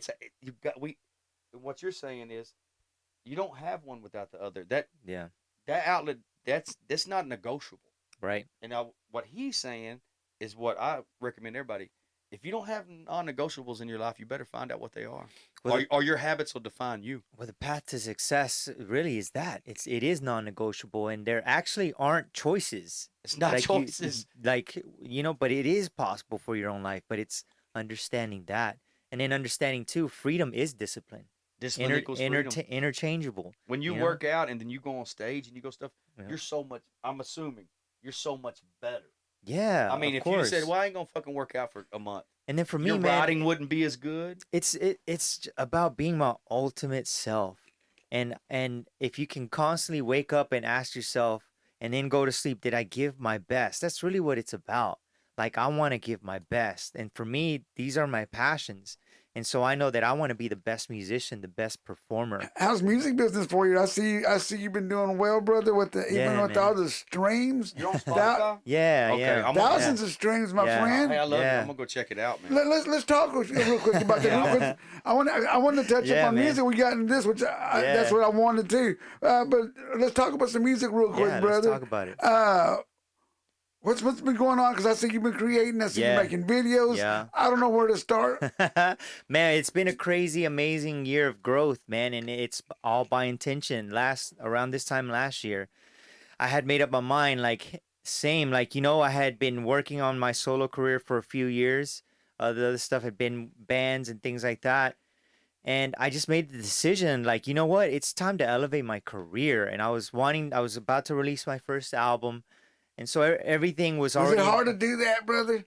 Because it had, for me, it had to happen. yeah. But was it to where I'm not a great singer, but I'm a podcaster, so I have to focus on Isaac. Yeah. Was it hard to say, dude, I've always been in a band situation, I got to do me? It was hard here, man. I didn't realize that, but how insecure I felt because I didn't realize that I had put my ex-wife in such a pedestal in Great molding talent. Awesome amazing talent. amazing talent, and I have the ultimate respect for her. Yet at the same time, again, it goes to these things that you do subconsciously, or these certain things, or you start compromising your own self. Well, man, when I got to this point of deciding, you know what, I want to continue to do music, and I feel like I can do it as a singer. Because even before that, man, like everything, all the songs I wrote, like I would sing at home, and I grew up singing in church, but it was more of like, it was a mind fuck, really, you know, that was, I was so insecure, and I knew I had to go to work at it. That's another thing too. I've always been honest, man, and I'll throw myself into it. Was it hard being the front man? It was hard in that sense of in here. Yeah. Once I started doing it, even all my friends, when we would have private conversations, and I would tell them about this challenge that I felt insecure, they would be like, "Really? Yeah. Like, we don't see it." They seen something in you that you already, and this is how the difference of how you know people or have your well being is just like if people seen something in me, the people that work against you are hoping you don't see it. Yeah, The people that have your best interest in mind. That's it's exactly like, hey, right. brother, we always believed in you. yeah, I'm not. I was just trying to find out because I love fucking music and y'all are musicians. Right. I feel like this is Yeah. what I want to hear. So you just started doing your solo stuff. yeah. You Not just- that. So about 4 years ago, my previous relationship that was tied into my music, uh, fell apart, and at that point, I had a decision to make. Am I going to go at this here in Los Angeles as a guitarist? Am I going to just call it a day? Or am I going to keep going as me, the artist? And at first I thought, okay, well, I've been doing guitar. And then I was like, fuck, man, because there's so many amazing guitarists in So LA. many, man. And so I'm like, that's not going to be my route. And so then after like that summer, and I almost did, man, I almost like gave it up. But then when I actually sat one day at my day job over there, and I started for about half an hour just imagining my life. Okay, Visualization. what am I gonna do? Like the wrong way though. Like, oh, I got you. what am I gonna? Okay, get a job, do this, and I started to like think it out, and then I snapped out of it. Like I was in this daydream. It freaked me the fuck out because I'm like, what are you doing? You didn't come to LA for that bullshit. Well, you see Right. yourself in that. Yeah. Like you people don't get that, don't understand manifestation. It's real shit. If you see you become the way you see yourself, and if that's bad or that's good. Right. And yeah. So at that moment, I'm like, no, that's not my life. I love music. I absolutely love music. And at that moment, bro, like the decision, it was easy. Now the process, yeah, man, it was hard. And like, I feel like I struggled with it internally for about a year and a half, but I did things though. I kept myself working. I still kept booking gigs. I still was rehearsing, writing. And then eventually, right around the pandemic, even that time, I'm like, you know what? Let me up this more. Because I remember I did a live on Instagram during like the first week of the pandemic. And I was just did like a few songs like acoustically. And after I got done, I remember talking to my brother and I was like, wow, I feel like that was one of my worst performances in my life because I felt so fucking insecure. But then I started to break that down though. That's where I feel like people run away from getting better so quickly instead of taking the time of this is going to be uncomfortable, maybe Yep. even embarrassing or Yep. whatever. That's But so crucial. But I'm going to break this down of why do I feel this way? And it ended up being like I was being very insecure about my voice. So at that moment, I'm like, you know what? I'm gonna do something about it. And so I started taking vocal lessons. I started That's work right there. Yes, brother. yeah, man. So for a year, I was taking at least 5, sometimes 6 days a week of vocal Wow, lessons. brother. And just because I knew, like, I know that I have the talent and I know that I have the expression to let out. So something's not delivering here. And when I pinpointed it to, like, it was really just understanding my instrument. Where did the Jimmy Swag thing come about? So right when I booked my first show at the Whiskey A Go Go. You know, wow. That is So- an awesome place. I Yeah, love right. it. Yes. so like, what a way to go! Because again, I'm just gonna fucking throw myself in. At this point, I had developed some relationships with clubs, and I booked myself Man, I want to go to that a place. headlining spot. You know, Wow. so I'm like, if I'm gonna do this, fuck it, let's go and do it. So I started writing music to get ready for my show, and I, for the longest, had wanted to write something that was sort of tongue in cheek, that had to do with the religious thing, but I didn't want to be offensive or too cheesy. But the song never came to But me. be genuine and authentic. Yeah. Yeah, I got it. So then during this time, the idea, he's actually a real person, Jimmy Swaggart. Yeah, I know exactly right? what you're talking about. I know So, exactly what you're talking about. I thought about his story, and I thought about like how in the early 90s, how he got caught with a prostitute. Then he went on this big spiel and apologized to his church, crying. It's on YouTube He was too. also Right. Jerry Lee Lewis's cousin. Yeah. Well, Tilton and all those guys. and yeah. then he gets caught again. Oh, again? I never knew it was again. Yeah, bro. He got caught multiple Oh times. my gosh, I didn't know Nobody that. is. I knew the first one. No one is more forgiving than that kind of congregation, because you right, Yeah. because it's just the truth, because people, not trying to cut him off, this is what people do. They want to believe in something. That's how a guy like Robert Tilton and Jim Baker can take all people's money, can go to prison, get out, and they were back on TV. only here. It was the mega churches. So I thought, like, what if there was a character, his opposite side, that said, you know what, fuck it, and it accepted it. Like, funny, like, I got Yeah. caught. Genius, I man. caught with the stripper, so what? Right. So then when I was writing the song, I was like, well, Jimmy Swaggart doesn't sound like a cool title name. So I was like, Swag. Jimmy Swag. I didn't even write it I wrote it as a song, right? Right. So then that fall, my first show as a solo artist was in like early November. And then immediately, man, I had like I had like 2 or 3 more shows the rest of November and December. Bro, by the end of those months, those shows, like, my friends just were like, hey, what's up, Swag? Like it just stuck. I didn't even, like, people, I guess, were fucking It with the took off. song. I mean, like it created a life of Yeah. itself. So then I was like, huh. And then I just started embodying it. And it helped me again, man, because like people didn't know, but internally I was having a hard time getting out of myself to really express my art. So then when this alter ego presented itself, it gave me even more of a window to be like, I can be Jimmy Swag. How about the face makeup? That too, man. That became at first like So these cats don't know who you're talking about. Y'all yeah. don't know who you don't know who we're talking about. Okay. So like at first it was that, man. I had always found the theatrical and the fashion that has Yes. always attracted me, right? And so in thinking of how do I want to present myself as an artist, I was thinking of that, and the makeup, it was a shield. It really helped me at first to, again, all these the name, the makeup, it helped me just be myself on stage, to then the evolution of it to where I am now today. Like, I feel extremely comfortable as Jimmy Swag. I feel extremely comfortable on stage with acoustic, with nothing, but it was work, So yeah, it was hard at Yeah, I'm about to first. check it out. The man. acoustic stuff I saw, brother, was badass. Yeah, I thank you. loved it, man. I love that song, "The River." Yeah. That's a kick-ass tune. Yeah. I mean, you did some great work.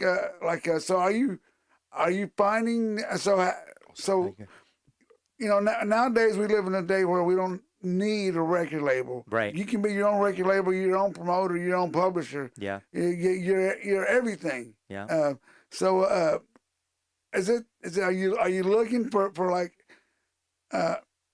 So like videographers, or just people that you just happen to know? man, like, thank God, like, it is relationships, man. Kick ass. Relationships. Because they're So, gonna help you with the love yes, of it. man. So like, LA is all that for me. It's been relationships that I've built, being a good person Yeah. along the way. So people want to help you.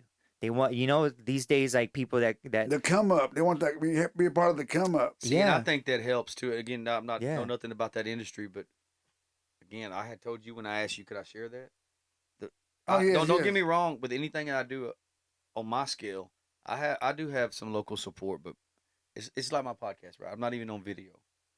But if I go look at any of my supporters, with the exception of my wife and like 3 friends, it's no all the people I played football with. None against them. Not that they may not even keep up with it. The people that know. It's. I think you're in the. Again, I don't know much about LA.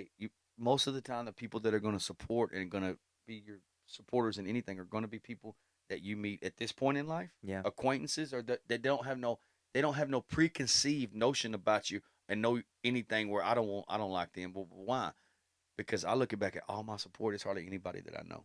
Yeah, and then who are you as a person Yeah, in I'm that sorry, moment? anybody I You know. know, like at that moment of like, are you an asshole? Are you a liar? Yeah. Are you dependable? All those things, man. They are important. And now speaking really just professional from what I've seen, like I've even in musicians that I've like, hey man, get the fuck out. Like you don't know your shit. You come in here and like multiple times, it's things like that. I know you those know? guys are waste of time, and I've ran across those in life. But what's the deal? Now as I get older, I know not to run to those dudes anymore. Right. I know not to fuck with them. People want the benefits of success without the work. Even right here, as podcasting, I've run into people that have taken my time for granted and come here and act a fool. But here's the deal: I'll just never fuck with them again. Yeah. That was an easy deal. We'll go ahead. So to answer your question real quick, yes. yeah, like I'm open, man. I'm open to options as far as like everything that I've been able to do to this point. Yes, it's been independently. And at the same time, so I don't know if you're familiar with this artist right now that's really starting to really blow up, Jelly Roll. Oh, hell yes. Yeah. Everybody knows Jelly Roll. Yeah. So I didn't know. My buddy told me about him. Yeah. So his story is very inspiring too. And he got to a point where I feel like I'm at today, which is, bro, it's fucking tiring, man. And it's fucking exhausting. If it was easy, everybody would do it. When you're doing it completely, solely, truly independent. Now, there's so many that claim that, but it's not, bro. Again, it's all, and I only know because I've seen behind the curtains, that it's just a label to oh man, he's doing it independently. But bro, like I want to be. He said Jelly Roll recently said that he eventually signed with the deal. Well, it made sense to him, but also too, like he wanted help. He wanted to grow what he believed into the biggest. And that he's he busy. could. That dude started a podcast, and he's podcasting now. He does everything. So this is and he only recently signed to a label. I think maybe at the beginning of the year. I'm gonna have to check him out.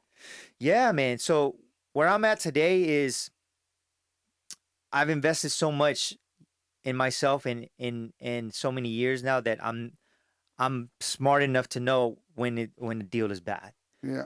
Yet at the same time, I'm open because I do want to grow my life and my music and my brand to the biggest that it can be. What's your Instagram like? Because that's what I don't really on my Instagram. Not trying to be selfish.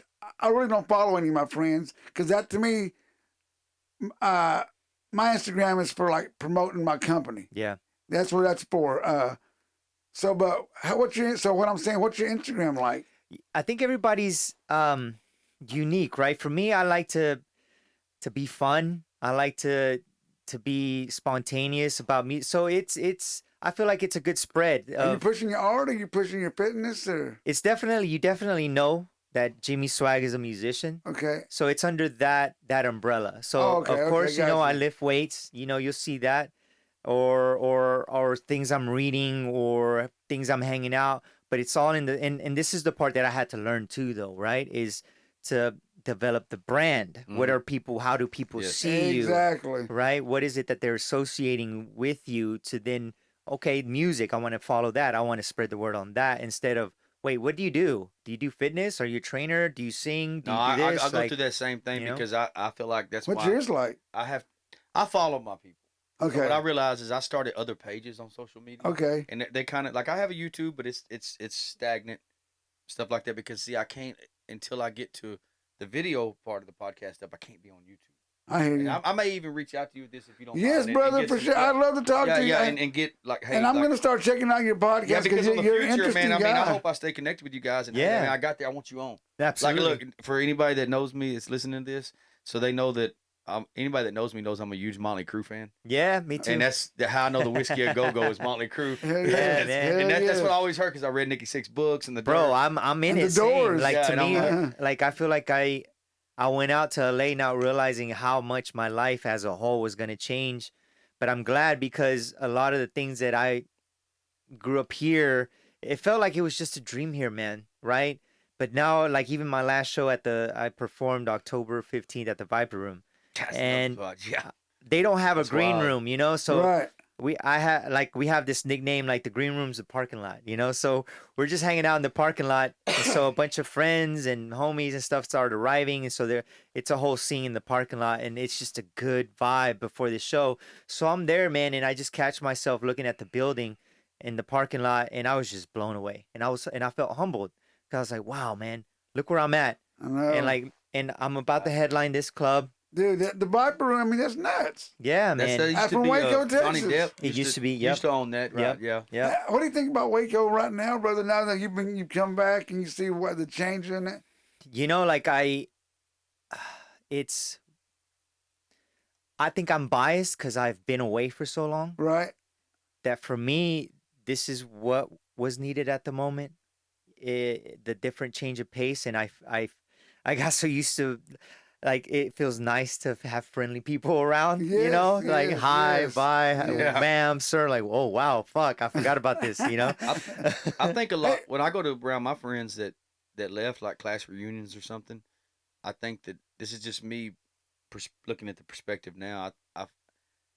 I care about a lot of people in my hometown, and this ain't for this podcast, but in relation to what I was telling you about, right.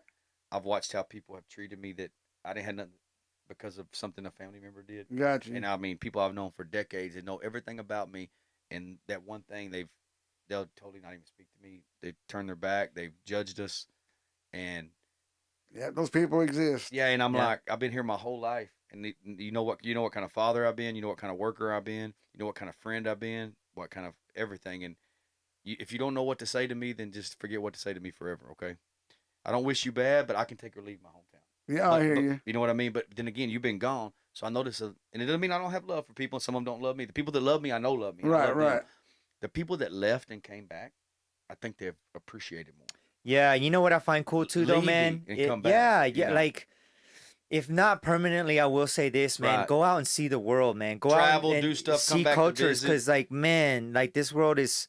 There's so much, man. There's so many people out there. I wouldn't Those- miss it for when we get transferred to the coast. I'm gonna keep our house down there because it'll be paid for. Right. I don't plan on.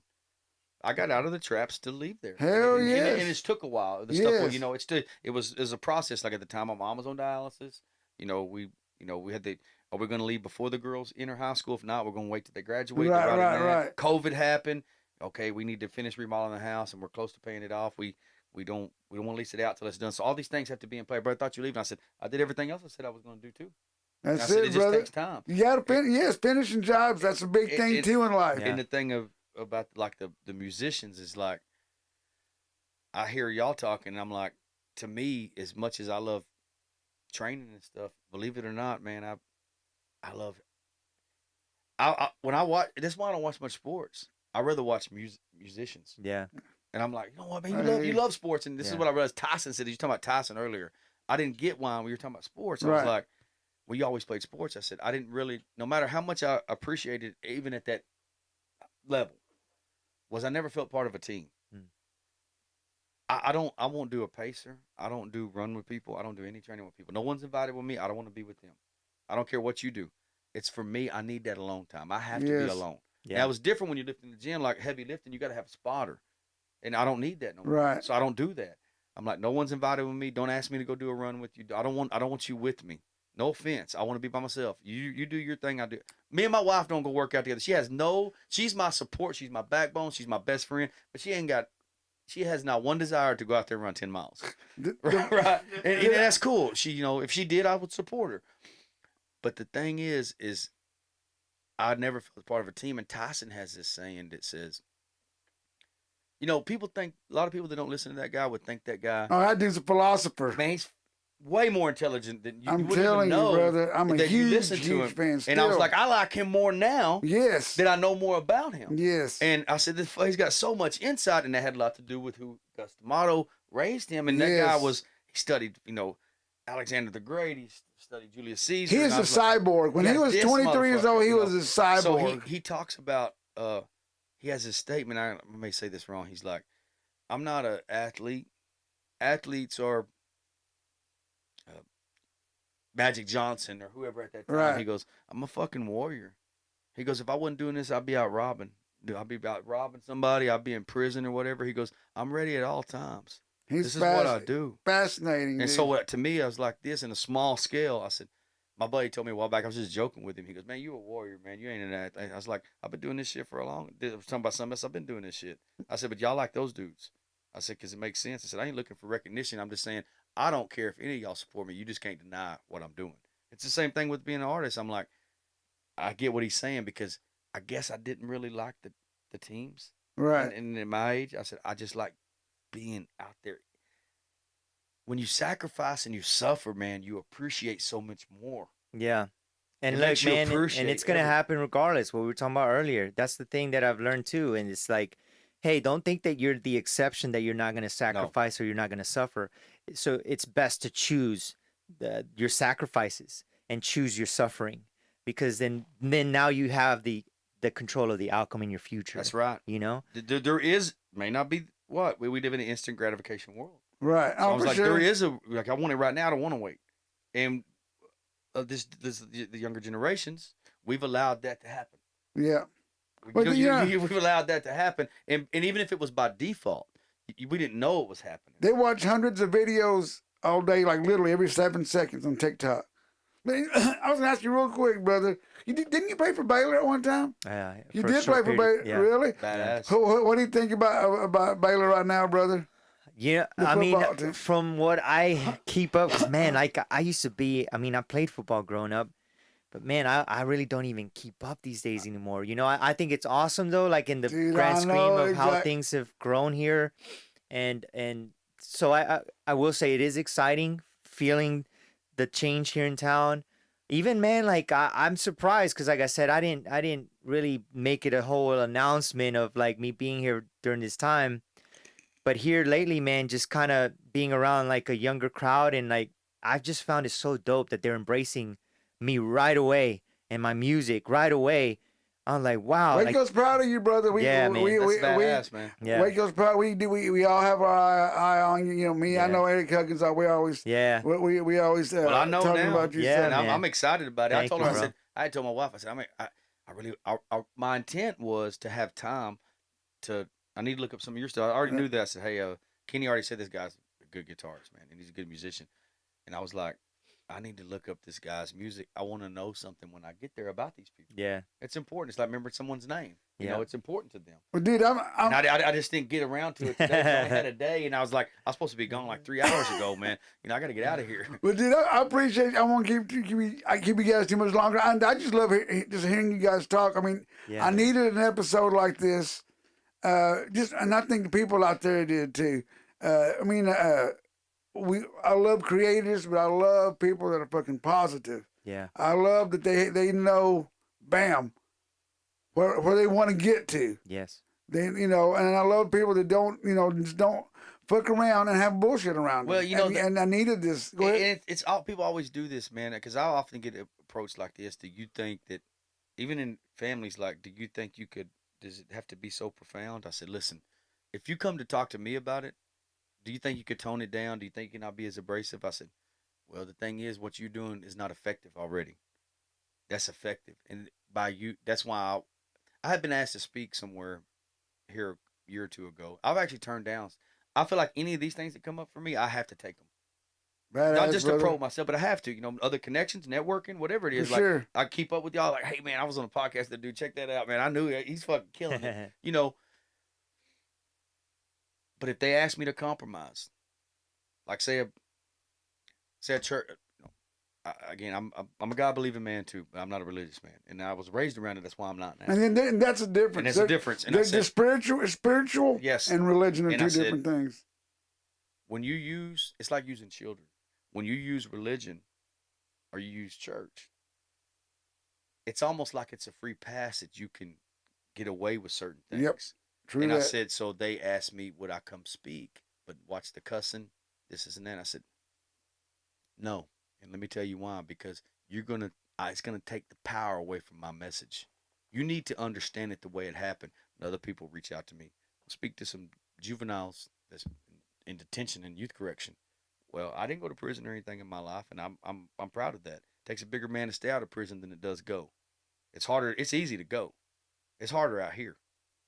But I did get in some trouble as a youth, and I went through the when I was like 15 or 16. I was still always an Right, athlete, right, for sure. but I went through that. It was never drugs or anything, but I got a lot of fights. And, I hear you, brother. I had to take up for myself a lot, and I did that. I had a little time my ninth grade year where I went to youth correction. Right, right. And I said, "You want me to water down a message to kids that are already incarcerated? Do you know how they talk and what they live? Mostly 80% of them You are ain't already kidding. headed to fucking Yeah, prison." you gonna shock them? I said, "What y'all doing is ineffective. They need to hear this shit because the shit they're gonna hear in there in their life, this is the message. No compromise." Yeah, man, the truth. Because speaking of positivity, it's raining positivity all over the place, especially social media, right? Right. People marketing off that shit now. For It's sure. crazy.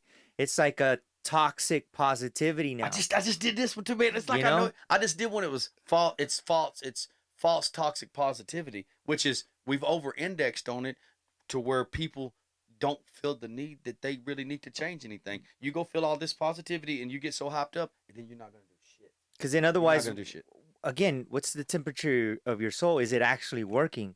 Well, look at the results around you. What are you manifesting? What are you creating? Because like you said, whether you take control and realize you're a creator, you're going to be creating. You might be creating some shit and you don't True even that. realize Chaos, it. True anything, that. anything. Yeah. You know, bad blood, bad traditions, bad family values, whatever But it is. You're creating something, just like legacy. The Everybody real- has a legacy. yeah, You man, just don't know what it is. For me, like, as far as a positive mindset, it means like when you don't, it's like when you don't feel fucking positive all the time, man. Sometimes you could be saying the fucking affirmations all day long, and what the fuck does that mean? You know, so it's about understanding that balance of like, hey, being positive sometimes means, hey, I gotta vent this out. I gotta cleanse right. cleanse my soul out today. I gotta find that one good friend. Let's talk, man. I gotta get this out. That's one thing I feel like I've gotten better this year, is like not holding these things in. Let me go to my trusted source. Hey, bro, I gotta talk to you real quick. And then a lot of times it just feels better, or he gives me the insight. It's like, or it's like, hey, no, man, remember who you are. You're right. You know, but it's positive me sometimes is accepting that negative. You know, it's Which is that. that right there. And I have a saying that I use all the time with my loved ones and people. I have people reach out to me privately for whatever reason. Just even without my podcast, they know me in real life. You know how many people that somebody else don't like me or is taken back by me. They'll reach out to me. I said, you won't support me publicly because of what you may not say it privately, what you allow others to, but it's okay if I can help you, I still will. You don't have to acknowledge me. But this is where I'll get deleted anything, even if I never say anything to anybody. Right there. Everything ain't fucking sunshine and rainbows all the You time. ain't kidding, brother. You know, but here's the thing is I get it, especially with women in relationships. I'm not targeting that. Negative is anything that we don't want to hear. It doesn't matter how true it is. Positive is, it doesn't matter how much bullshit it is or how much lies it is. As long as you tell me what I want to hear, it's positive. That's the society we created. That's what's wrong. And that's what he's talking about it's is light and darkness, right? We can look at it that way too, of embracing your own. This is the way of life, within us too. Darkness, embracing your dark, stepping into that void. True that. Those boogie monsters. That's True that. And Satan. some people just seem to, for some reason, head that way, knowing that bullshit's ahead. You know, ignorance is bliss. You know, it really Yeah. is, because if I don't, it's like, again, not knowing the truth and not having the tools, like maybe talking about our elders, like when he was saying he had supportive parents and stuff like that, whatever it was. I didn't have negative. I just had one, didn't have any tools, and I had one. And I look at it, she didn't know what to do, you know, and I'm like, the thing is choosing to stay ignorant and not knowing the truth, but then when you find out the truth, is what's worse is, like we talk about everything that goes on in this world. What's worse than the act itself is standing by and watching the act itself. I agree, brother. Standing by and watching the act. I itself. agree. I had a question for both of you guys. So you're talking about Instagram stuff like that. So y'all are musicians, and he's out in LA and stuff. So mine's different. So I didn't get Instagram until like 2019, and everybody's like, "You got to get Instagram." I didn't. Mine was probably about that 2000, time. yeah, too, it's like you got to get it. My daughter's like, "You got to get it." Now, so I started out, and I got another Instagram page. I was just again, I got to do something. Right. Can't do what we want to do. I got to do what I have to do till I can do what I want to do. And I'm getting up. I get up every day to make that happen. Like you start your day, I start my day a similar Right. way, and I attack every day like I don't have time left. And then people ask me, what's your non-negotiable? Well, what's more important? Your house? What's more important? Your podcast? What's more important? Your training? Your family? All of it. It's all important. It's all equally important. You ain't kidding, brother. I And agree. but what I was doing my social media is so I started another Instagram and I put my clips of my podcast, not video, but just like here's a topic, just Right. to do something. Right. So on my main podcast, my Instagram, I have it blended. I know some of my people that I'm in the ultra running and the Spartans and stuff, they don't put their family on there, and that's their choice. So what I've been thinking, I gotta need y'all's I wanted y'all's perspective on this. I told my wife the other day, I said I need to think I need to start a whole nother Instagram because they're trying to get me to get on TikTok just with little pieces, and I kind of want to, but I'm like, it's something I need. I would recommend. It's another avenue, but it's something else to keep up with. I didn't want to do it at first because I'm a 51-year-old dude, and I thought that's for kids. But That's when what I thought, But, too. but when I see how it can help what I'm trying to push, especially in small increments, I make time to do it. And you know, I plan to. I was like, I got to get this done. Why? Because it's benefiting what I'm trying to push. I think you'd be great for that, and all you need is a phone, brother. So what I was asking was, I've been thinking. I told her the other day. I said I want to. That page it's a separate Instagram. It's kind of been. I haven't been fucked with it in like 8 months. So I do what I can. So also on Facebook, I need to invite y'all if you're interested. So I have you're on my regular page, but I also Okay. have my Savage Mind Designs. I have a separate page. Kick That's ass, all brother. for like Yes. training and my apparel and I share other people's stuff. Like my buddy just finished his Ironman, I share it, or my buddy just like say for you, if like, hey, he's performing here, check this out. It's just for that stuff, and so it's separate from that. So then I said, okay, when I had my provocative, I had the women modeling and stuff. I started profound and provocative by Savage Mind Designs, and I'd put the women on Instagram, and I would link it into there and show, look, this is curvy Diana from Fresno. Check it out. Modeling by, and I had a confidently curvy shirt on that was a midriff, and she'd have it on with like thongs.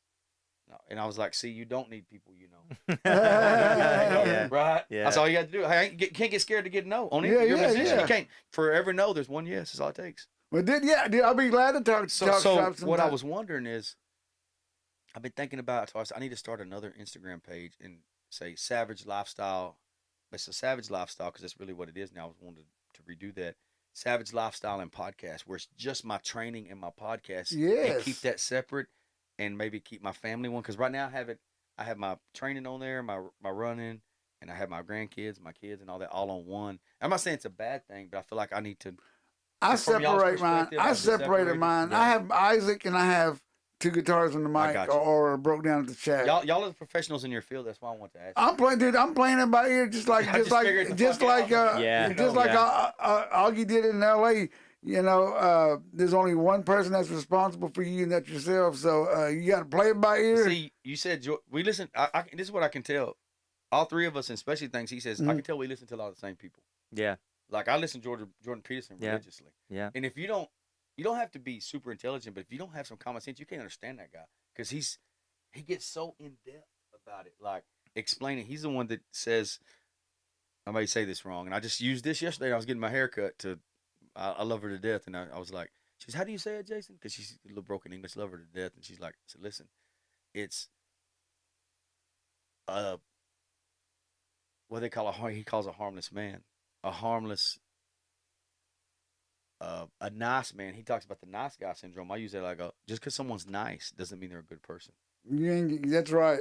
I said nice people cause more problems for everybody because it's the same thing with a society. There's more of us. No one wants to deal with it, so no one speaks up. I said the nice person wants to make everybody happy, and because of that, it causes more conflict. I use this a lot, and I heard this on Joe. Honest conflict. I believe in honest conflict above social disharmony. There's a difference. Yeah. We're not enemies, brothers and sisters, because we disagree. I'm not gonna agree with you just to save face. And he has that where he calls it a nice guy is not a harmless man. a harmless man is a dangerous man under control. Yep. Wow. And because I like I told somebody, I said, I know what I'm capable of. I know what I've done. I can see myself acting it out. Like I can see myself doing it. And I'll go, meditation. I don't meditate enough, but it's in control because all it takes is me to let that out once, boom, I'm gone prison for life. And it's like those men are not harmless because they're nice. People like us who know what our capabilities are.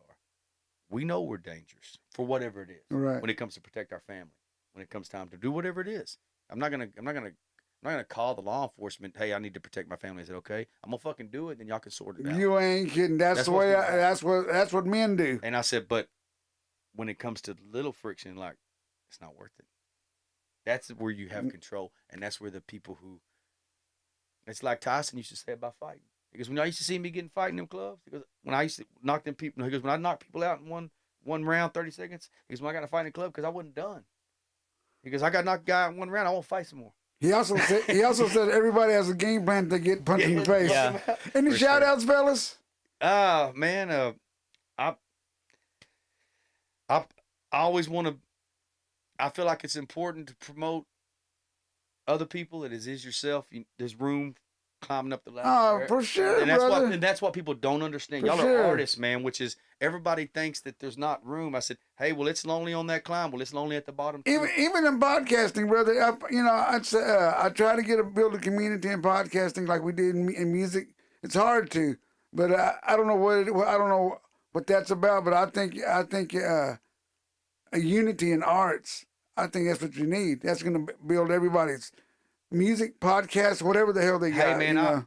it's for me, not just saying it's a pleasure to meet y'all. You too, And brother. I thank you for the opportunity. Thank and you, I look brother. I love music. I'd love to, hey man, I'd love to just, if y'all want to have a podcast, maybe be on my Let's podcast. do. Yeah. I'd love Just to talk come about on. fucking music. I'd love to come Like, on. say, hey, what's your favorite bands? Well, how about this drummer? How about this I'd love to guitarist? come. You know, I Yes, want to do brother. it. So I have different people lined up from ultra runners. Again, they act like they're hinging around waiting on me. Right. But when I get to this point, I have my tattoo guy. Right. Who's a- Kick yeah, great. Yes, that Who's a sounds cool. childhood friend, and they call him the freehand king. He does everything. Wow, amazing. And he's just got on Ink Masters. It's my boy. What? My boy Oh, Willie. My badass, boy dude. Willie. I'm shouting you out. Badass. And- Ink Masters is big. And he's got his story where he was incarcerated for a long time, and he didn't leave another option on the table. Like, this is what I'm doing. And Yeah. I did my time, and I'm going to be an artist. And so I want everybody from them walks of life to maybe ultra runners, weightlifters. It's people. who Whatever got- interests you. people. It's everything about Yeah. life. It's like, hey, tell me how you know what I want to have savages. And my whole thing, I tell people, it's Savage Mind podcast. Yes. There's plenty of other weak shit out there, and there's plenty of it. It's like there's podcasts for everything. I said, look, I told them a while back. I said, these two women that talk about just guys they slept with. That's cool. And I said, because it's interesting. The same reason The Bachelor's interesting. The same reason the Catch Me Outside girl was interesting. We just made her a multi-millionaire and she bought a mansion in Florida. That's how stupid we are. I said, so when you have something that has depth, I said, I'm not making that comp. I don't care who's doing what. This is what we're doing on this podcast. And I said, I want to hear from people who have savaging up their life, are savages, because of what I hear. A lot of younger generation savage ain't savage to us. You think that's savage? I said, damn, man, y'all ain't even on the radar. I just played this game for 12 hours straight. Right. Any shout outs, Auggie? Yeah, man. I want to give a shout out to Sharky. That's my brother, man, my musical director back in LA. A shout out to all my professional musical friends as well. They've contributed a lot, man, in believing in me, in my music, my album. A lot of musicians that are out there with big artists contributed to that. So I'm humbled and much love. My family here. I am who I am because of my family. Yes. Shout out to Waco. I'm proud of my hometown. Hell yeah, brother. We're proud of you, brother. Yeah, and then lastly too, shout out to all the women that throughout my life, man, even now. And I say that with the ultimate respect. Like All the girls he's loved before. all the wonderful women. Shout out women. He just made me check myself. he just made me check.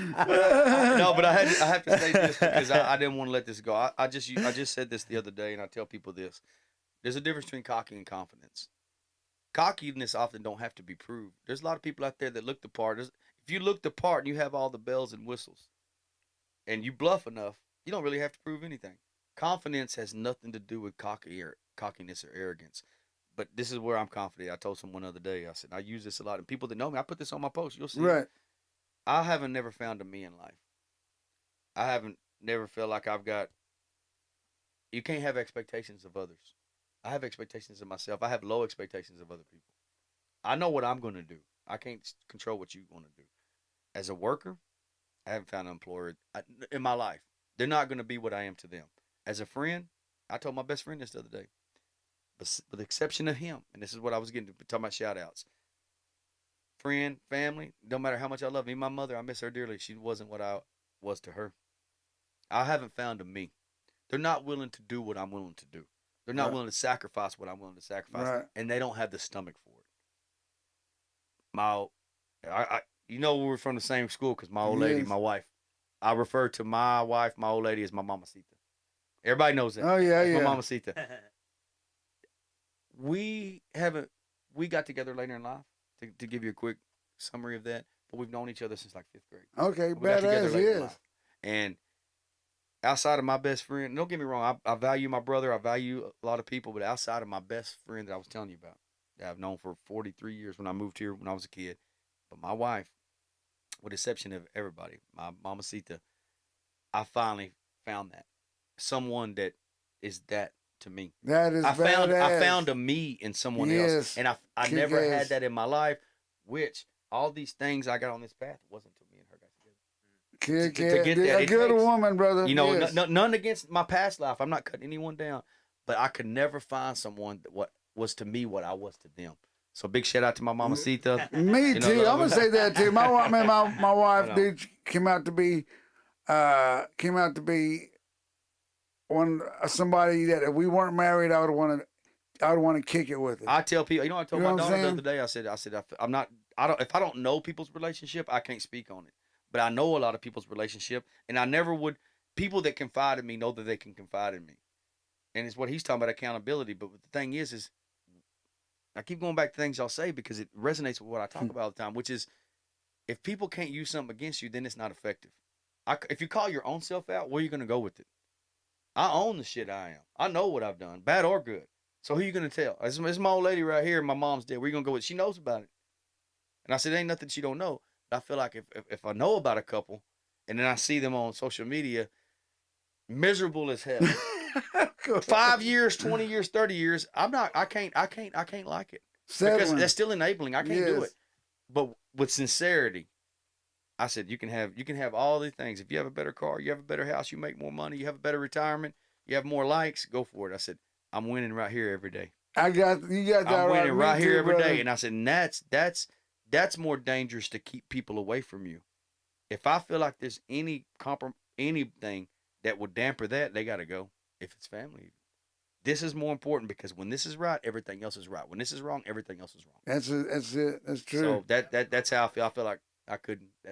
That's my backbone. But thank you, brother. But thank you Thank for y'all, doing man. this, Yeah, brothers. Next week, we got two great artists, some rappers that are here from Waco that are doing things. I'm talking about Heath Nash and Big R.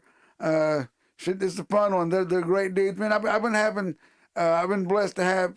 Well, I've always brought artists. Not I get invites. I mean, excuse me, not invites. People wanting to come on, but I got to check them out first. Not like Yeah. they got to, just Hey, I can I have hear a show. Can I hear y'all But- jam out sometime? Yeah, maybe we that's might what do I that. want, man. Because I'm And, like, but these guys I've been having, they've all been kicking ass, and there've been a lot of them been straight up out of Waco. Waco's, I'm telling you, people are knowing who the hell we are. that's right. Anyway, Isn't there check. a Shack reunion coming up or something? I don't know. I'm not sure. I need to check that out. But check out my boy, Mr. Jimmy Swag, aka. That's right. Yes, man. Jimmy Anybody that Swag. knows I love music, go check it out for this guy. Go check out these guys because we're supposed to support And each this other. gentleman right here, Mr. Jason Hector, right? Hector. Yes, sir. Mr. Jason Hector, check out his podcast. I'm gonna check it out, I'm brother. a lot of things, man. I'm a lot of things, and like I tell You people, wear many hats. whatever. No, I mean, like I tell them, I'm from. Hey, what are you? Well, I'm a Blaxican. I ain't white enough. I'm loco gringo. I'm whatever. I'm asshole.